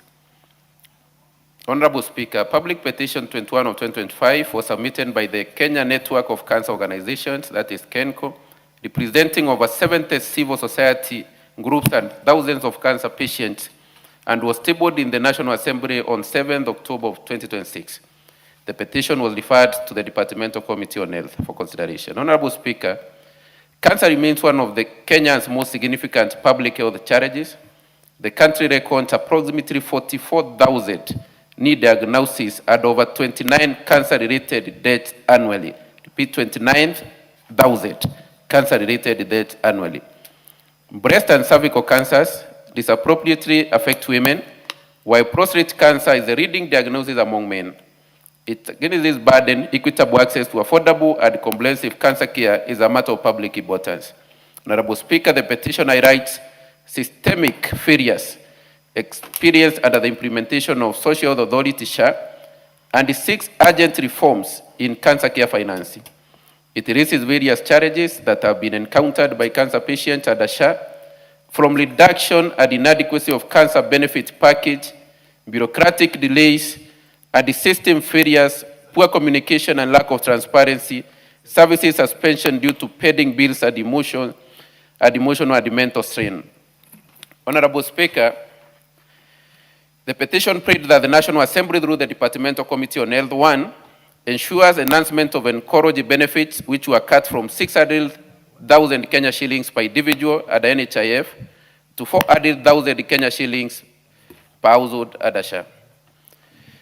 2, commissions an independent audit of SHA funds, reviews benefit structures, creating reforms for fairness and sustainability in cancer care financing, and ensuring adequate allocation of funds to the Primary Health Care Fund and Emergency Chronic and Critical Illness Fund. Number 3, make any other order or direction that it deems fit in addressing the plight.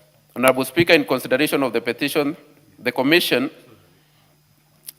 engaged petitioners and the Cabinet Secretary of Health. Honorable Speaker, the transition from NHIF to SHA was undertaken to advance universal health coverage. However, evidence presented before the committee identified unintended consequences of cancer patients arising from the restructuring of oncology benefits. Under NHIF, patients received 550,000. No, at the NHIF, patients received an individual oncology benefit of 600,000 per year, while at the SHA, this has been reorganized into a household-based benefit of 550, comprising of 400 at the Social Authority, SHIF, and 150 at the Emergency and Critical Illnesses Fund. For household, in which more than one member requires treatment, this shift from individual to household coverage significantly reduces the financial protection previously available. Honorable Speaker, following the consideration of all information submitted, the committee makes recommendations directed at the Ministry of Health, the Social Authority, and the National Treasury. Honorable Speaker, the recommendations include leasing the individual oncology benefits to a minimum of 800,000 per beneficiary per year, strengthening digital and administrative system for claims approval, increasing budgetary allocation to both primary and ECCIF fund, improving patient and provider awareness of available benefits, and commissioning an independent holistic audit of SHA disbursement since inception. Honorable Speaker, in addition, the committee calls on the Ministry of Health and SHA to undertake widespread civic education on cancer care benefits and report back within 4 months. SHA was directed to reimburse health facilities within 90 days in line with the existing regulations, and to create a dedicated fast-track digital platform for cancer pre-authorizations in partnership with Digital Health Authority. Honorable Speaker, in the light of the recommendations by the Departmental Committee on Health on its report on public petition number 21 of 2026 on access to health care by cancer patients in Kenya, I beg to move and urge the House to adopt this report. Honorable Speaker. And I now request, I think I will request Honorable Ridikiri to second the motion. Member for Buri. Thank you, Mr. Speaker. Cancer is a very serious disease in this country. Cancer has made some families poor.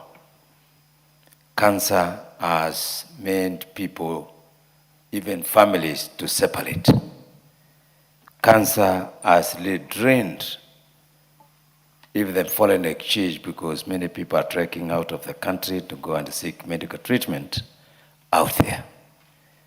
Cancer has left some areas without the effective human resource. For example, my constituency, Bori, there are some areas that have really been affected for whatever reason, but the government is trying to do whatever it can so that they can have a study to reveal the cause of this disease in that region. So when the committee brings this report, it is in good faith. It is because this is a disaster, it's an epidemic, which need to be really eradicated going forward. Mr. Speaker, the committee is very passionate on this issue because we'll have to have people treated for the reasons that I've quoted. So, Mr. Speaker, this petition has come in early because every Kenyan under right to quality treatment, specifically on cancer. Mr. Speaker, this petition comes and states that every area, irrespective, need to have centers of treatment, that we need to enhance research to know the root cause of cancer.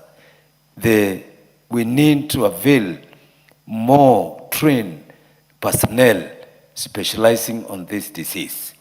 We need to have proper medical medicine available. So, Mr. Speaker, this petition is very important because going forward, this country requires high standards of treatment on the disease. I therefore second the report.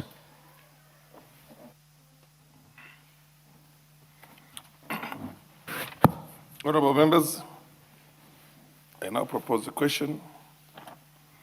This House adopts the report of the Departmental Committee on Health on its consideration of public petition number 21 of 2025 regarding access to healthcare by cancer patients in the country, laid on the table of the House on Wednesday, the 8th of April, the year 2026.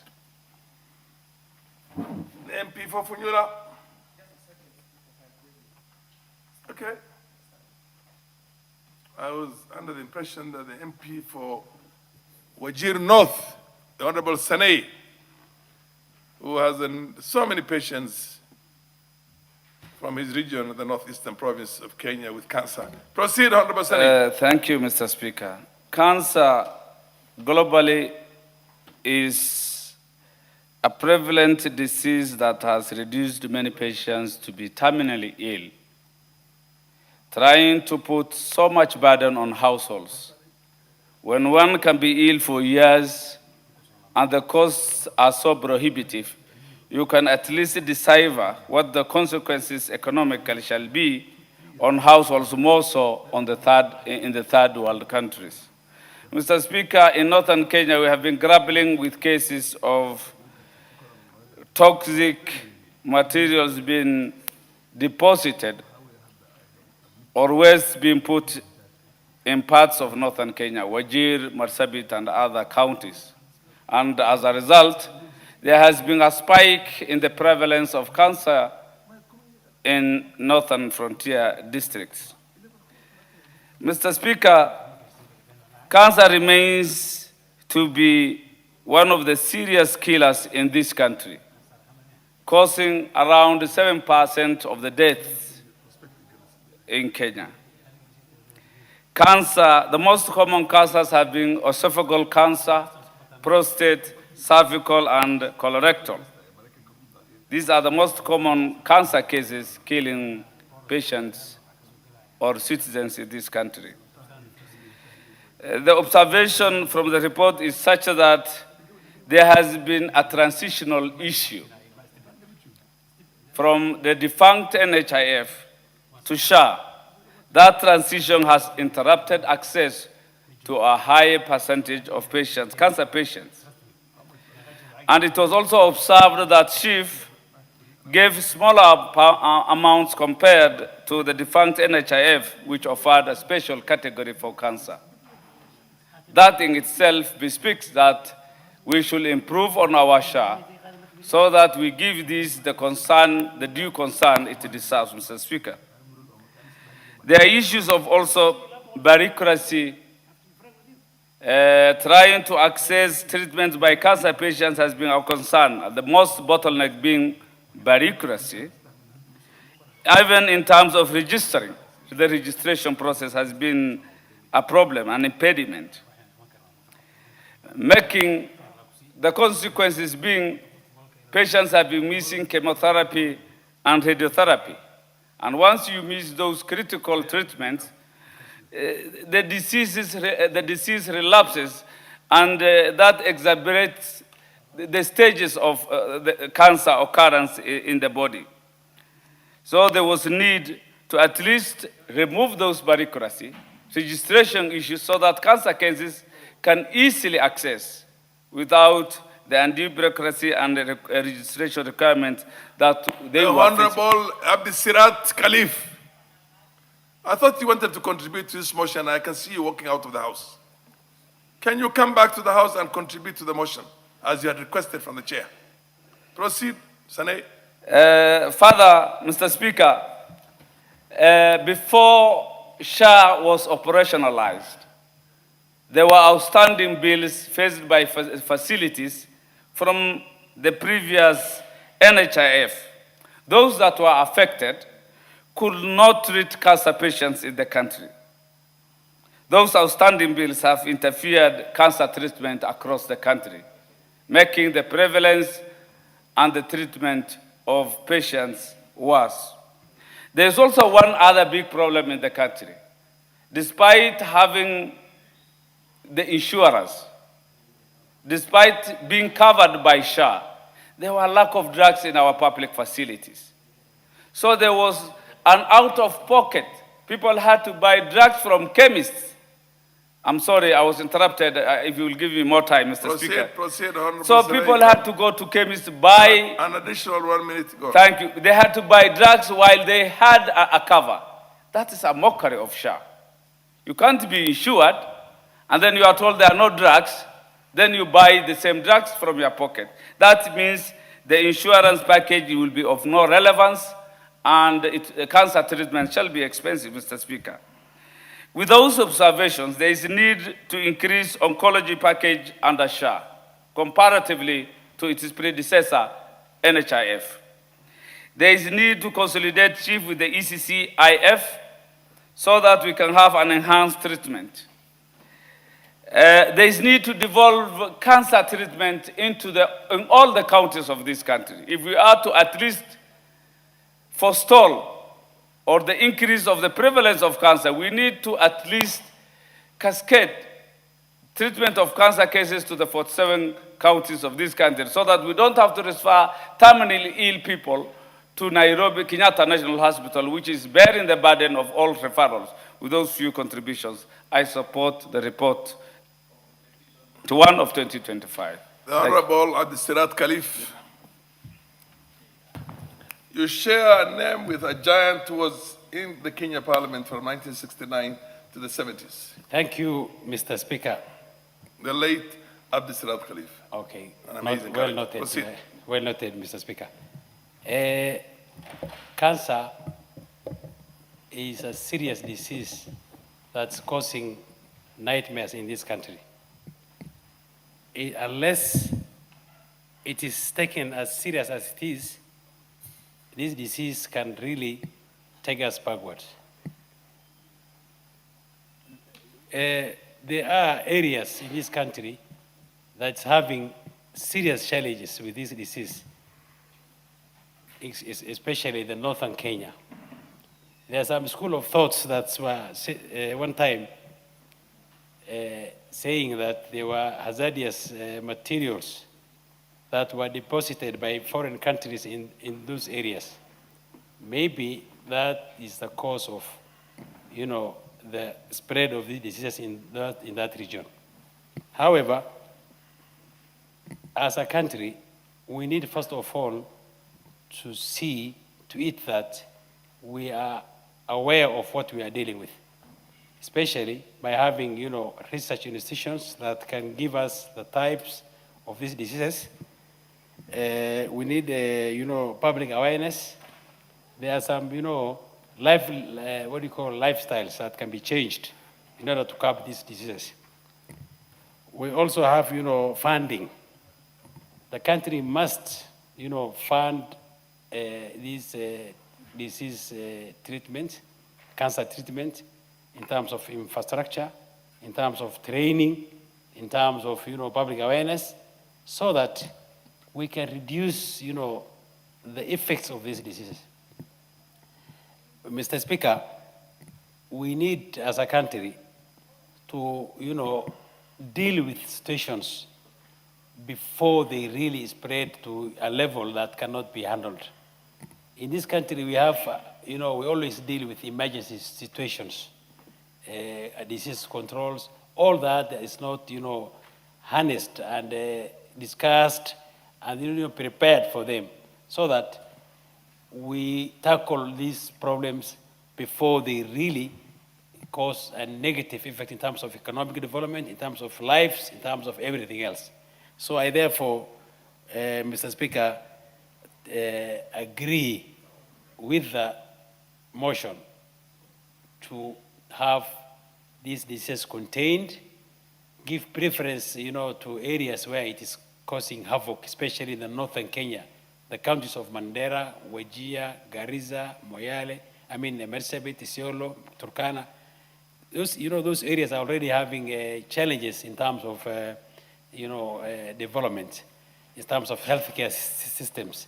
So we need to assign more resources, more, funding to those areas so that we curb these diseases. Mr. Speaker, with those few remarks, I thank you very much for the opportunity. Thank you. You haven't disappointed those who knew your namesake. Thank you. Proceed, Honorable MP for Funyula. Thank you, Honorable Speaker. Let me take this opportunity to sincerely thank the Committee of Health for having listened to this petition, prosecuted this petition, and brought the report to this floor. Many times, Honorable Speaker, as you are aware, petitions go and lie there for many, many years or many months. By the time they are being presented, they have already been overtaken by events. Honorable Speaker, the petitioner, that is the Kenya Network of Cancer Organizations, clearly presents a very compelling and a heart-rendering case in this petition. And I'm sure many of us who are seated here, many Kenyans watching us now listening, have at one time or another either been cancer patients, know of somebody who has been a cancer patient, and actually lost and buried somebody they knew who died of cancer. I'm one of them, and by virtue of my position as an MP of a rural constituency, many times I carry the emotional burden with me whenever I visit patients who have got cancer, whenever I attend burials for those who have lost their lives because of cancer, and many cases where we are invited to contribute funds to treat cancer patients. Honorable Speaker, it's very compelling statistics. And many cases, Honorable Speaker, we really believed. First of all, cancer is very expensive. And I want to go to paragraph 18 of the report, which says the direct cost of comprehensive treatment for this patient easily exceeds Kenya shillings 3.8 million. This demonstrates beyond any doubt that the current cancer cover of Kenya shilling 550,000 per year is grossly insufficient to provide equitable access to care. Reducing the oncology package is not just a technical policy change, it's a life and death decision for thousands of Kenyans. Honorable Speaker, again, in the the petitioner's report, the presentation, they also provides very chilling data or statistics that Kenyans must be aware before we start. And they say, paragraph 17, a recent survey of 118 cancer patients and caregivers found that 60% had exhausted their share cover before the end of the year, with 35.8 exhausting their benefit in less than 3 months, and another 34.5 within 3 to 6 months. Honorable Speaker, we were sold a story, a very good story, by very good storytellers, that SHA was a pinnacle to all medical problems in this country. We were told that with the free primary health care, we were told that emergency chronic and clinical illness fund will save all the people in Kenya, will cover all the people in Kenya. This petition has just unmasked the package of lies and has told us the current package that we have at the moment is really a direct ticket to death in the event you are diagnosed with the cancer. Honorable Speaker, we have been again told that in the old package of NHIF, it came a combined package. If an individual exhausted his, he could use the spouse package. The one we have here is segregated, is dichotomous, so that you only use, once you exhaust yours, you have now to go for other aspects. Speaker, I would just one more second, 1 minute. Give just, me one more minute. Yes, Honorable Speaker, as we stand here today, and Kenyans must be very clear and aware that we have two issues here, Honorable Speaker, that we need to address as Kenyans. And this goes to the executive, this goes to the Committee on Health, and this goes to the President, who has gone all over the world, has gone over Kenya, selling the good story of SHA, forgetting to caution in Kenya the bad stick of it. One, the cover for cancer is not adequate to cover you for cancer. If you are diagnosed with cancer, look for an alternative source of funds to ensure that you see through your sessions up to the end. Secondly, Honorable Speaker, the issue of hospitals declining to treat patients on SHA because of delayed payment is also another death sentence to the Kenyans. But nevertheless, we support the report and the recommendations. We just hope the ministry will pick it up and implement the recommendations. Thank you, Honorable Speaker. Mheshimiwa Kombe wa Magarini. Kwa Kiswahili kansa inaitwa saratani. Endelea. Thank you so much, Honorable Speaker, for giving me time to contribute to this debate on the report. Mr. Speaker, on the onset, I wish to congratulate the President for having thought of providing universal health care to all Kenyans. It is unfortunate that those who are managing the fund at times do not burn the midnight oil to make sure that they do pay at the required time. Mr. Speaker, had it not been for SHA, I would probably have lost my brother. He fell sick at the time when I was out of the job. I was out of parliament, struggling with the petition and the by-election campaigns. Honorable Speaker, he was diagnosed and treatment was initiated. SHA paid off all the bill. I had only to pay for the bed because he had been admitted in a private hospital. So the cry here, Mr. Speaker, should be for the increment to the cancer patients, the increment for the medical cover so that they are treated. Let us call a spade a spade. And let us appreciate, no matter how small something we get, we should appreciate it. In this case, I am saying SHA has its own shortcomings, but however, we have to appreciate the move and we make a step further so that we make sure we contribute so that even those who are jobless can still benefit from SHA for so long as they have registered to SHA. Mr. Speaker, cancer, if I may speak now on cancer.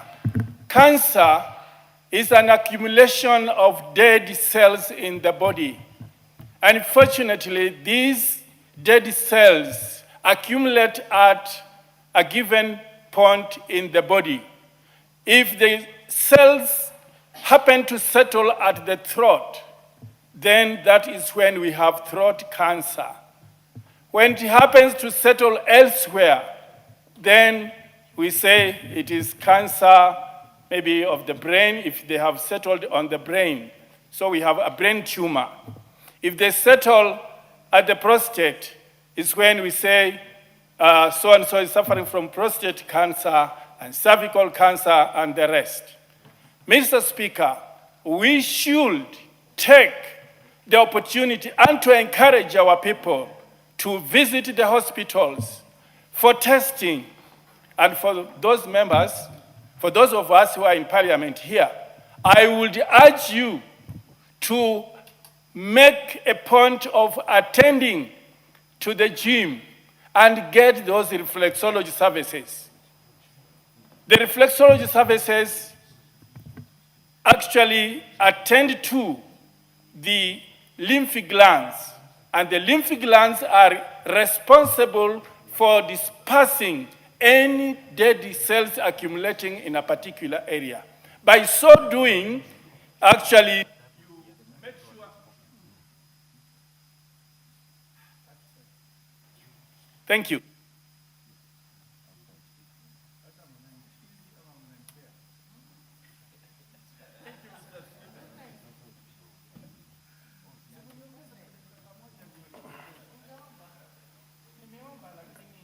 Anybody else who wants to contribute? Naomi Wako.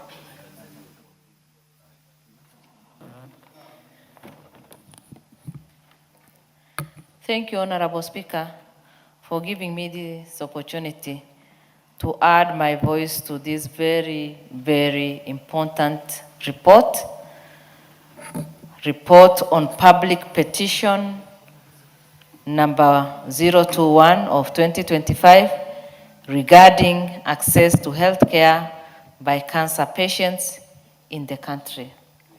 Honorable Speaker, I also want to thank the committee and the chair as we condole with him on the passing on of his dad.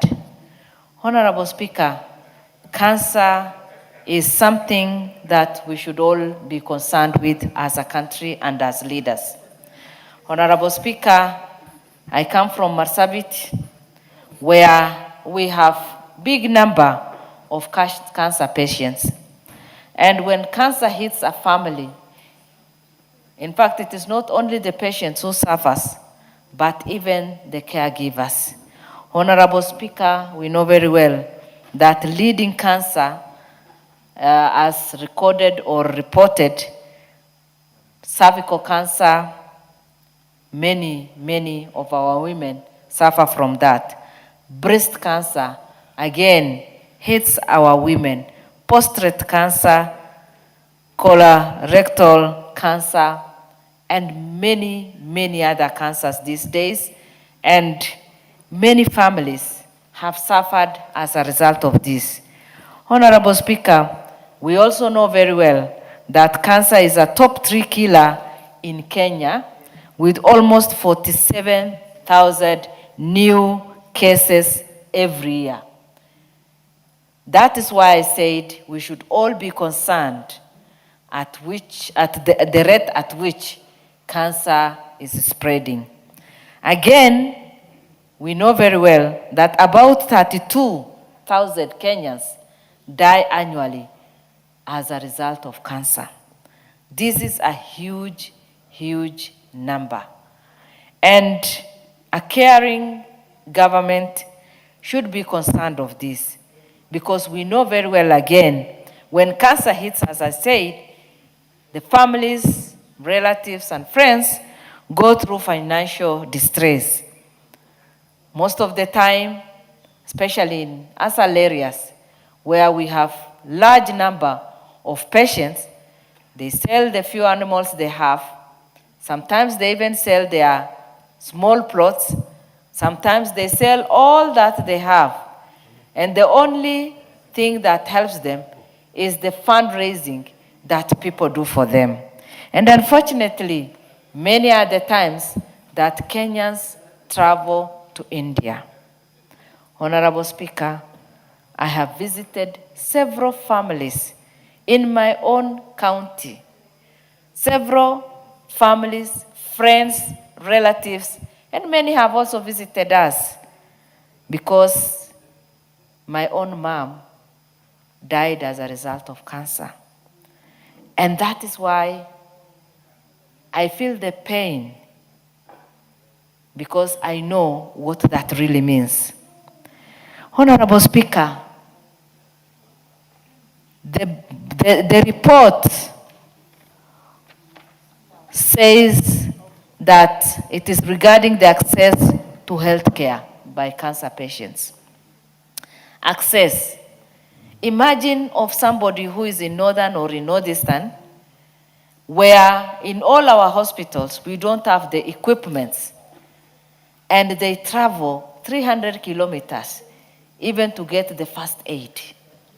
And that is why I support this report and say, let us make it accessible.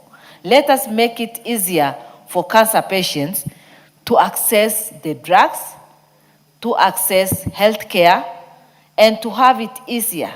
Because when it is diagnosed early enough, patients can even be treated fully and they can survive. But with late diagnosis, which is reported all over Kenya, then patients are likely to die as a result of this. Honorable Speaker, we should give this all the attention it deserves. And also pray that all our hospitals in every part of this country should be well equipped. Give her 1 more minute. Thank you. Should be well equipped with qualified doctors so that we will be able to give enough care to our people and give them the medication that they need. Besides that, we need also to propose a counseling program for the caretakers. Thank you, Honorable Speaker, and I support. For your county, probably you need more than one cancer center, because you come from, what is the size of your county? 68,000 square kilometers, am I right? 68,000. 8,000. That is Rwanda, Burundi, Yes. and God knows how many other countries put together. Yes. So you need more than one cancer center. We need more than one, and it is the largest. I know. Thank you. Thank Thank you. you, Honorable Speaker. Mwirigi?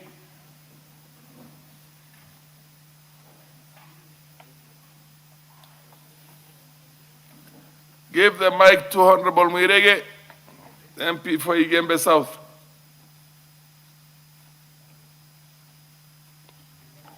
Thank you, Mr. Speaker. Mr. Speaker, also, I want to put my voice on this report of the Health Committee concerning the cancer. In Igembe South constituency, Mr. Speaker, that is the constituency which is leading with the cancer cases in the Republic of Kenya.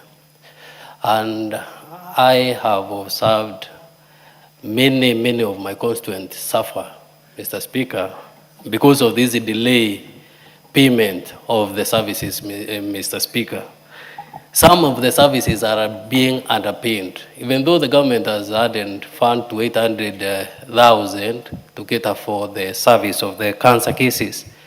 There is need to add even more money to these patients, Mr. Speaker, because these patients, they come from very poor families, whereby one to raise money takes ages.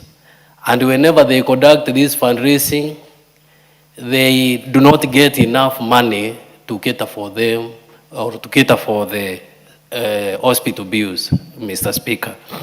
So, as the committee has found, it is good for the government to increase the funding so that the patients are treated well. The facilities are able to treat the patient, because after one has claimed for the insurance, or after the facility has claimed for insurance for reimbursement, the government is taking quite long to reimburse the facility. Then when the patient go there, that patient experiences the problem or the delay of treatment. So it is good for the ministry to look out on this and make that rectification. In Meru, Mr. Speaker, the government has done a good work. There is a construction of the cancer center which is ongoing there, but it has delayed. So from the Ministry of Health, it is good for this ministry to make it faster to complete the construction of this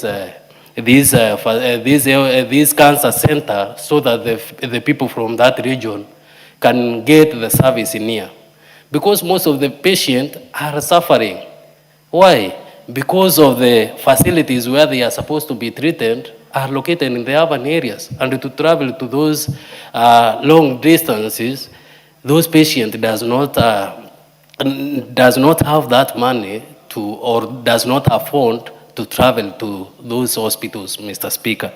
So, Mr. Speaker, it is good for the government, even though we are saying that SHA is good, it is good also we identify cancer as a national disaster and treat it differently from the way we treat other diseases, Mr. Speaker, and even make it free for these patients, Mr. Speaker. With that, I support this report. Are you from Amira growing region? Yes, Mr. Speaker. But do you notice there is Mr. Speaker, we there's a correlation between Mira and cancer, and that goes for Meru and also goes for Northeastern Province. We end, Mr. Speaker. Anyway, that's beside the point. Yeah, but Mr. Speaker, maybe I heard something small. We heard some people from the Ministry of Health from Nairobi in Meru, and they went to one of my primary school, Konda Mwamba Primary School, which has asbestos, and they saying that is one of the source contributor of this disease. Also, the Ministry of Education should move fast and make sure that those asbestos has been removed. Thank you, Mr. Speaker. Look into the role of minerals. You would be doing your people a lot of justice. In Yes, madam. First, let Mulingi say whatever he has to say because you came after him, and then you. Thank you, Mr. Speaker. Mr. Speaker, I rise to support this report and thank the committee and the chair for tabling this report. Honorable Speaker, cancer has turned out to be one of the worst diseases in the country. It is even worse than corona. Can I just interrupt you? Yes, sir. Can I please take a seat?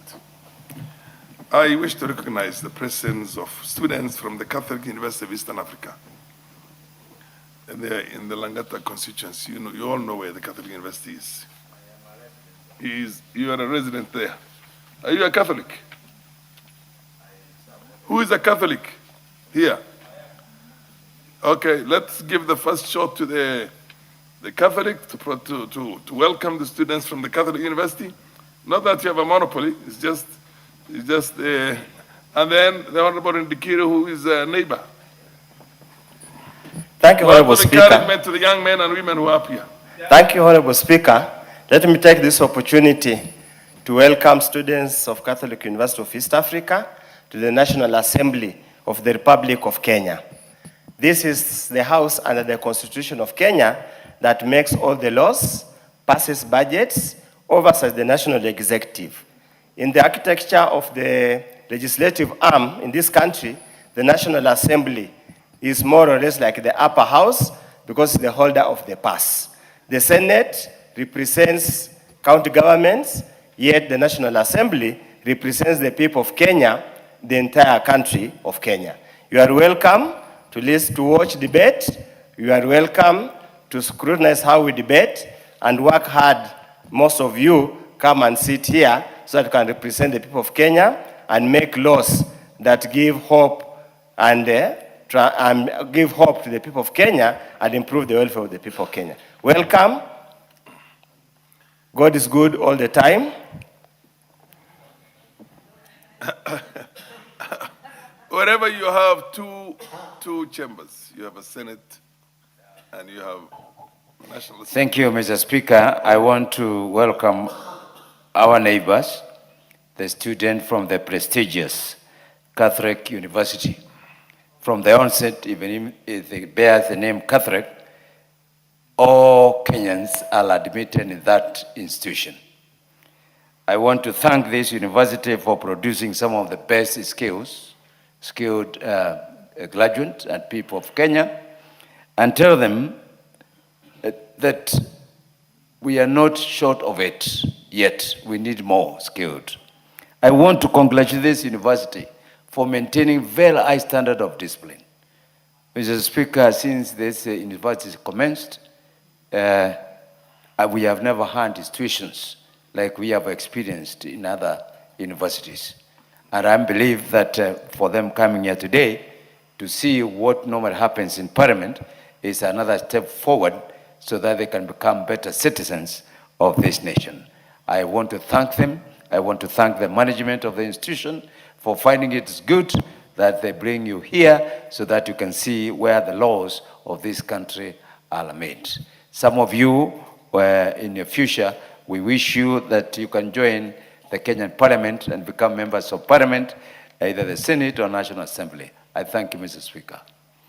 Except the chair doesn't quite agree with the MP for Funyula that this is an upper house. Wherever there are two houses, I think the rules are different.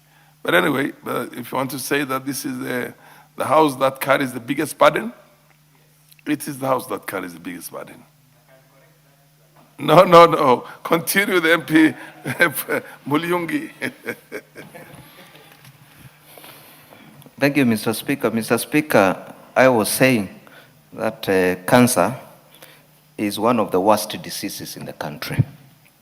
It has become worse, more than even the corona we knew, and HIV/AIDS. It's a painful killing disease, and it's an expensive disease to treat.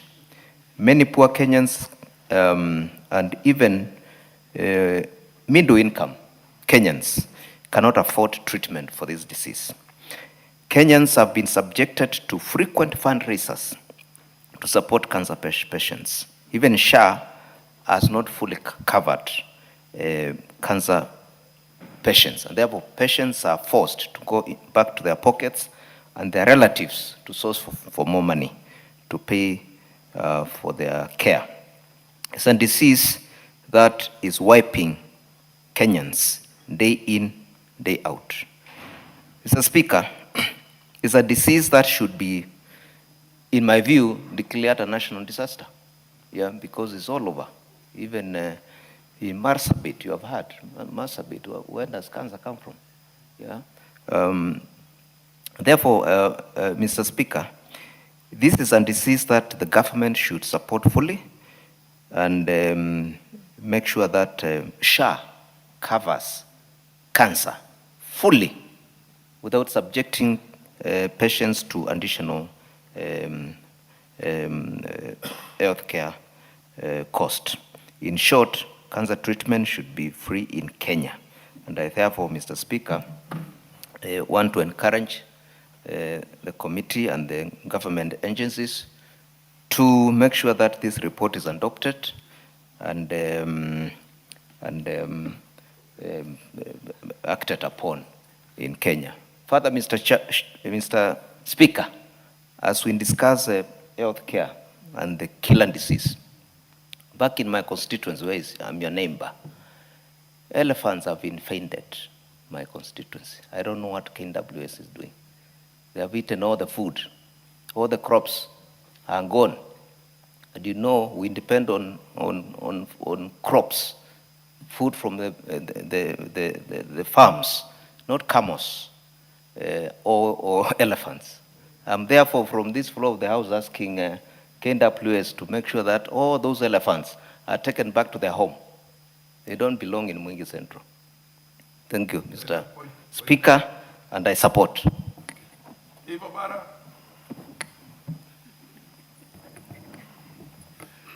Thank you very much, Mr. Speaker. Mr. Speaker, subject to Standing Order number 96, and I request that the debate be now adjourned. Thank you.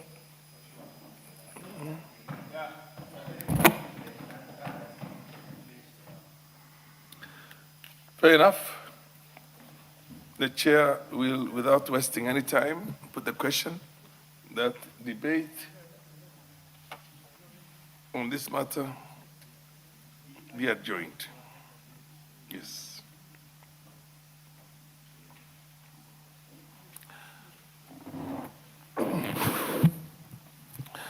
Honorable members, I now put the question that debate on this matter be adjourned to a later date. Does the man of the opinion say aye? Aye. Does the man of the contrary opinion say no? Nay? Aye. The ayes have it. Next order.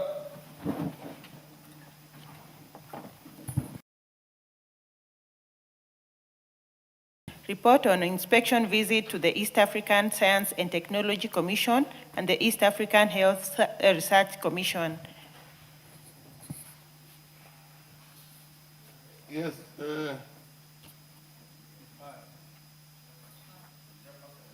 Where is the chairperson?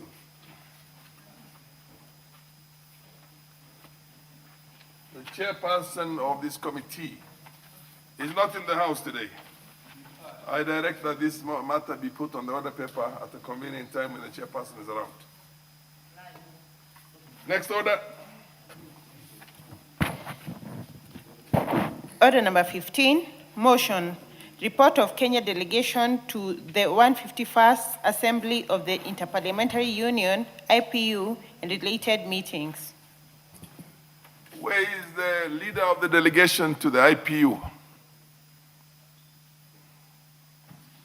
This is equally a very important matter. I direct that this matter be put on the order paper at an appropriate date in the future when the leader of the delegation is in the House to move the motion. Next order. Order number 16, the Income Tax Amendment Bill, National Assembly Bill number 20 of 2026, second reading. Where is the chairman of the Finance Committee? Kimani. He is not in the House, in the chambers. I equally direct that this matter also be placed on the order paper at an appropriate date in the future. And the Honorable Deputy Whip, Order Honorable Naomi Bako. Naomi, you should listen to the chair. You are the Deputy Whip of the government. You must make sure that you are, are they generals? Committee chairs or from your side are in the House to move these motions and bills. And I direct that this matter also be placed on the order paper and better inform Mr. Kimani that he had better be there on that particular day. Next order. Order number 17, the Kenya Judiciary Academy Bill, National Assembly Bill number 42 of 2025, second reading. The leader of majority in the House, Honorable Ichunga, could you also do the same with Honorable Ichunga? To make sure that he is in the House to move a very, very important bill like this one. I direct that this matter be placed on the order paper at an appropriate date in the future when the Honorable Ichungwa is in the House. Next order. Order number 18, motion, second report on the status of reports on petitions and resolutions. The chairperson of Committee on Implementation. Naomi, what happened to your, is it generals or majors or what happens to the leaders of your? There must be an important development. Honorable Speaker, as you know, we have so many things happening at the same time. In the country? There are people, yes, in the country and even around Parliament, Fair and that is why many members are out of the chamber. Thank you. Fair enough. I direct that this matter also be placed on the order paper at an appropriate date in the future when the MP, or rather the chairperson of the Committee on Implementation is on that in the chambers. And the next order. Order number 19, motion, 12th report on the audited accounts of the national government constituencies in specified counties for the financial years 2013-2014 to 2022-2023. At least this time you have the MP for Muliungi. Proceed and move your motion.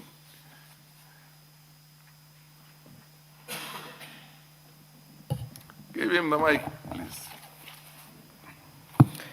Thank you, Mr. Speaker. Mr. Speaker, I beg to move that this House adopts the 12th report of Decentralized Funds Accounts Committee on its examination of the audited financial statements for the National Government Development Fund for constituencies in Uasin-Gishu, Nandi, Baringo, and Bomet constituencies for the financial years 2013-2014 to 2022/2023, laid on the table of the House on Thursday, 4th December 2025.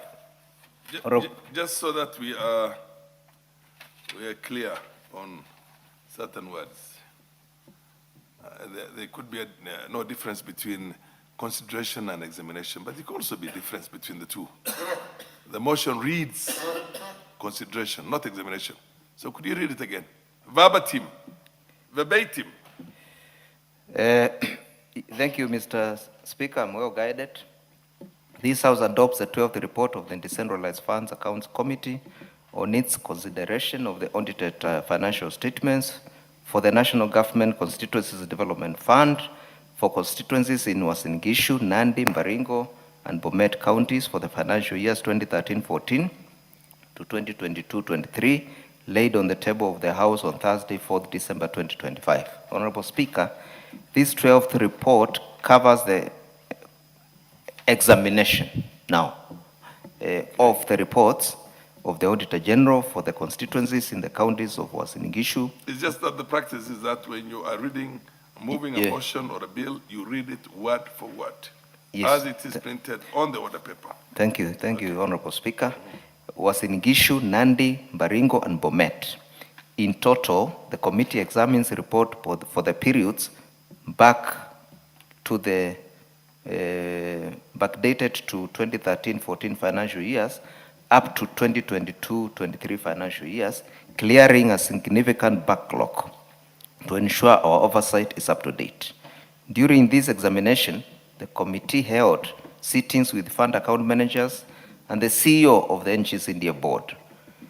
We scrutinized issues regarding the lawfulness and effectiveness of the use of public resources in all the constituencies highlighted in those counties. Honorable Speaker, allow me to highlight some of the key observations and findings made by the committee. Budgetary control and underfunding. We noted that money came from the treasury, came late to the constituencies, and therefore causing delay in implementation of the projects. Committee recommended that treasury should release funds on time. Unsupported project management committee imbalances. We also noted that whenever committees disburse funds to project management committees, they don't follow to know what balance has been left out. And therefore, we made a strict recommendation that the bank balances should be returned. Any money in the accounts should be returned to the main account for purposes of use by the constituencies.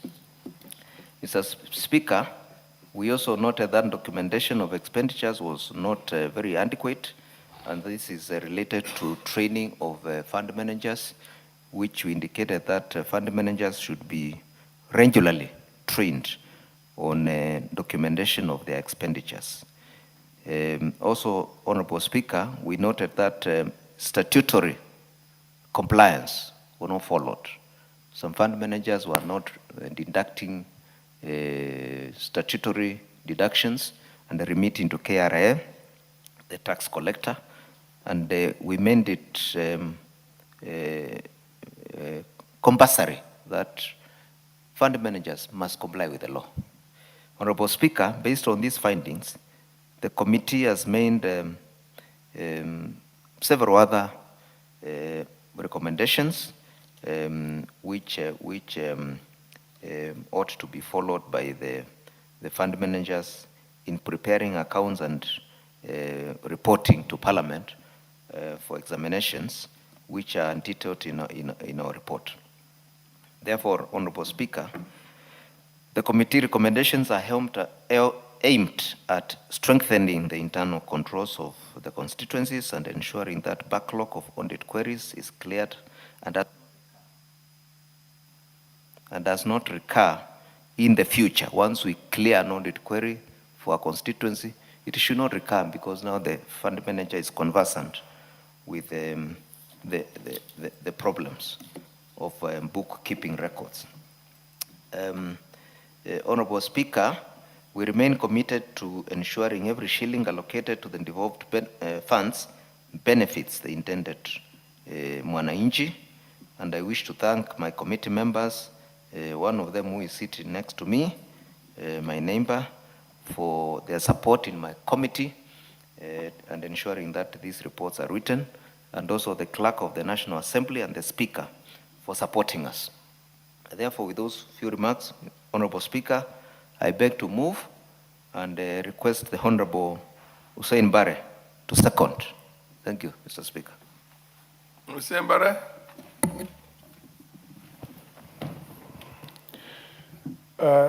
Honorable Speaker, I rise to second, and I wish to add some few comments on the same. Honorable Speaker, I wish to congratulate and give commendations to my chair, Honorable Gideon Mulungi, and his committee who have been going through these reports, which was spanning from 2013 to date. And I must commend them for the diligent approach they have taken to this, and they've gone very far in going through a number of CDF projects or CDF or different constituencies.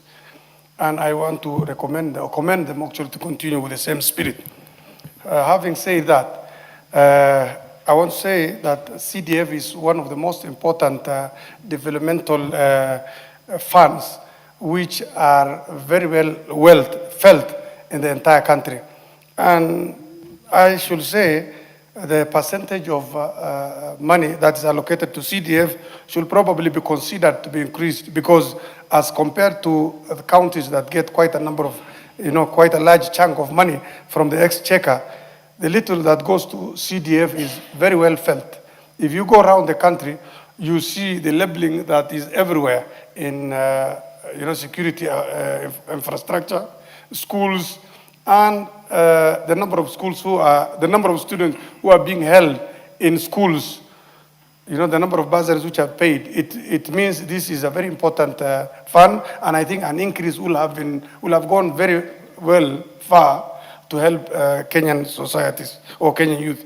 I know there are quite a number of people, both activists and people who probably don't understand how this fund is very important, who are calling for the disbandment, and I know it's a court case which is going on, but I must say, with these funds facing challenges, we will have a number of people who are being supported now in school, staying out of school, and crime will increase in this country. So I think only increase in upwards should be the thing to consider, but not any other approach to this. With those few remarks, thank you, Mr. Speaker. I second.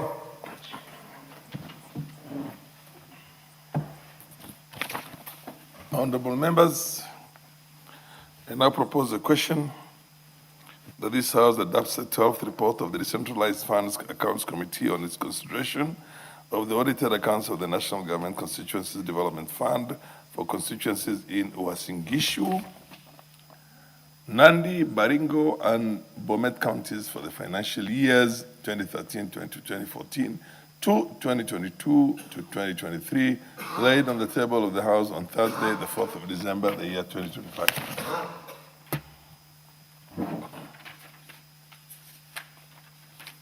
There being no interest, I will have to put the question.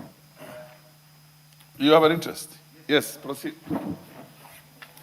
Thank you, Mr. Speaker. I know the work of this committee is quite enormous, but I have a problem because we have the national auditing bodies that go to do audit in the various constituencies.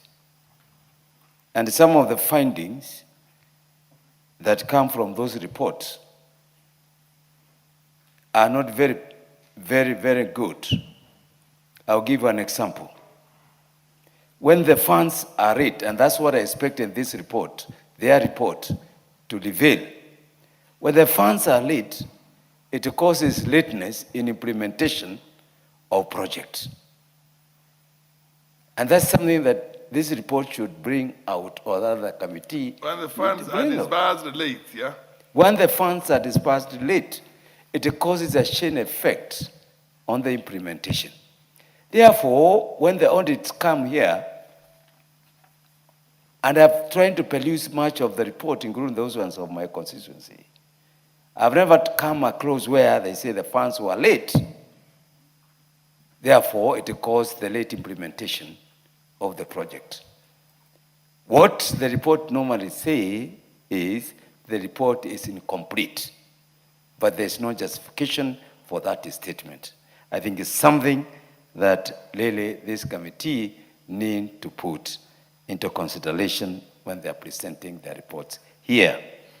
Number two, Mr. Speaker, we are paying bursaries, and institutions are 1,000 kilometers away from your constituency, Garissa.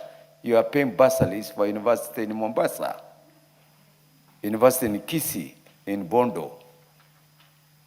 Now, when the report comes, they will say there is no evidence, which is okay. But as implementing committee in charge of implementation, it is upon you to advise on the best methods of evidence that need to be given so that the constituency is not told they cannot account for the money.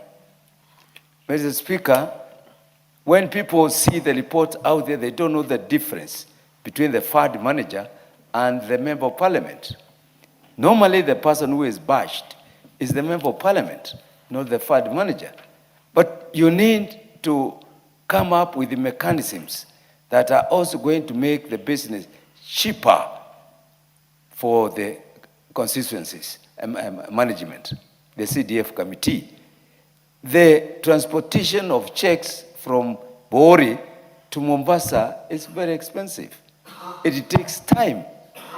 Sometimes you go, you find the financial managers of the sitting institution, they are not very cooperative, causing some kind of delays. Madam Speaker, number two, or something that the committee, I think they need to fast track. We have been told that we spent money, which majority of these members have spent money on putting up the ICT apps.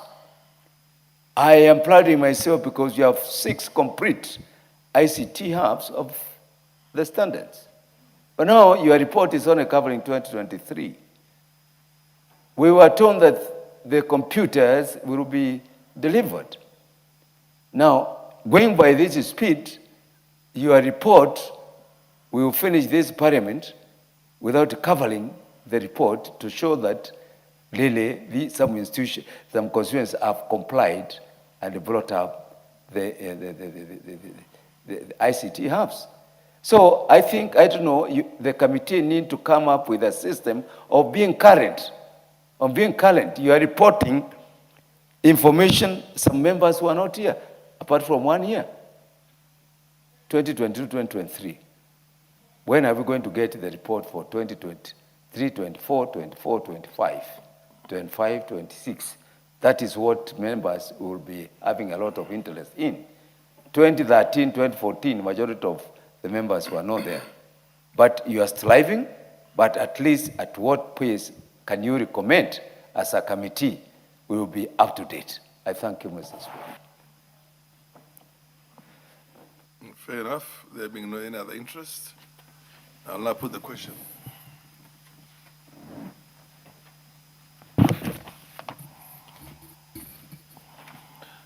Honorable members, I'll now put the question that this House adopts the 12th report of the Decentralized Funds Accounts Committee on its consideration of the audited accounts of the National Government Constituencies Development Fund for constituency in Uasin Gishu,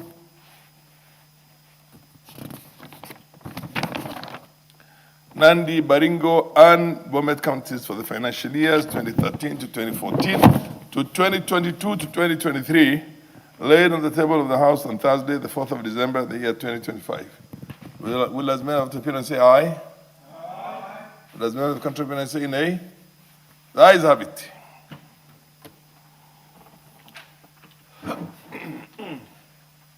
Honorable members.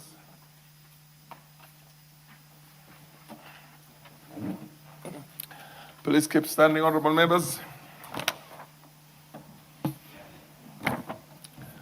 Honorable members, there being no other business in the House, the time being 17:37 p.m., this House stands adjourned until Tuesday, the 28th of April, the year 2026, at 2:30 p.m.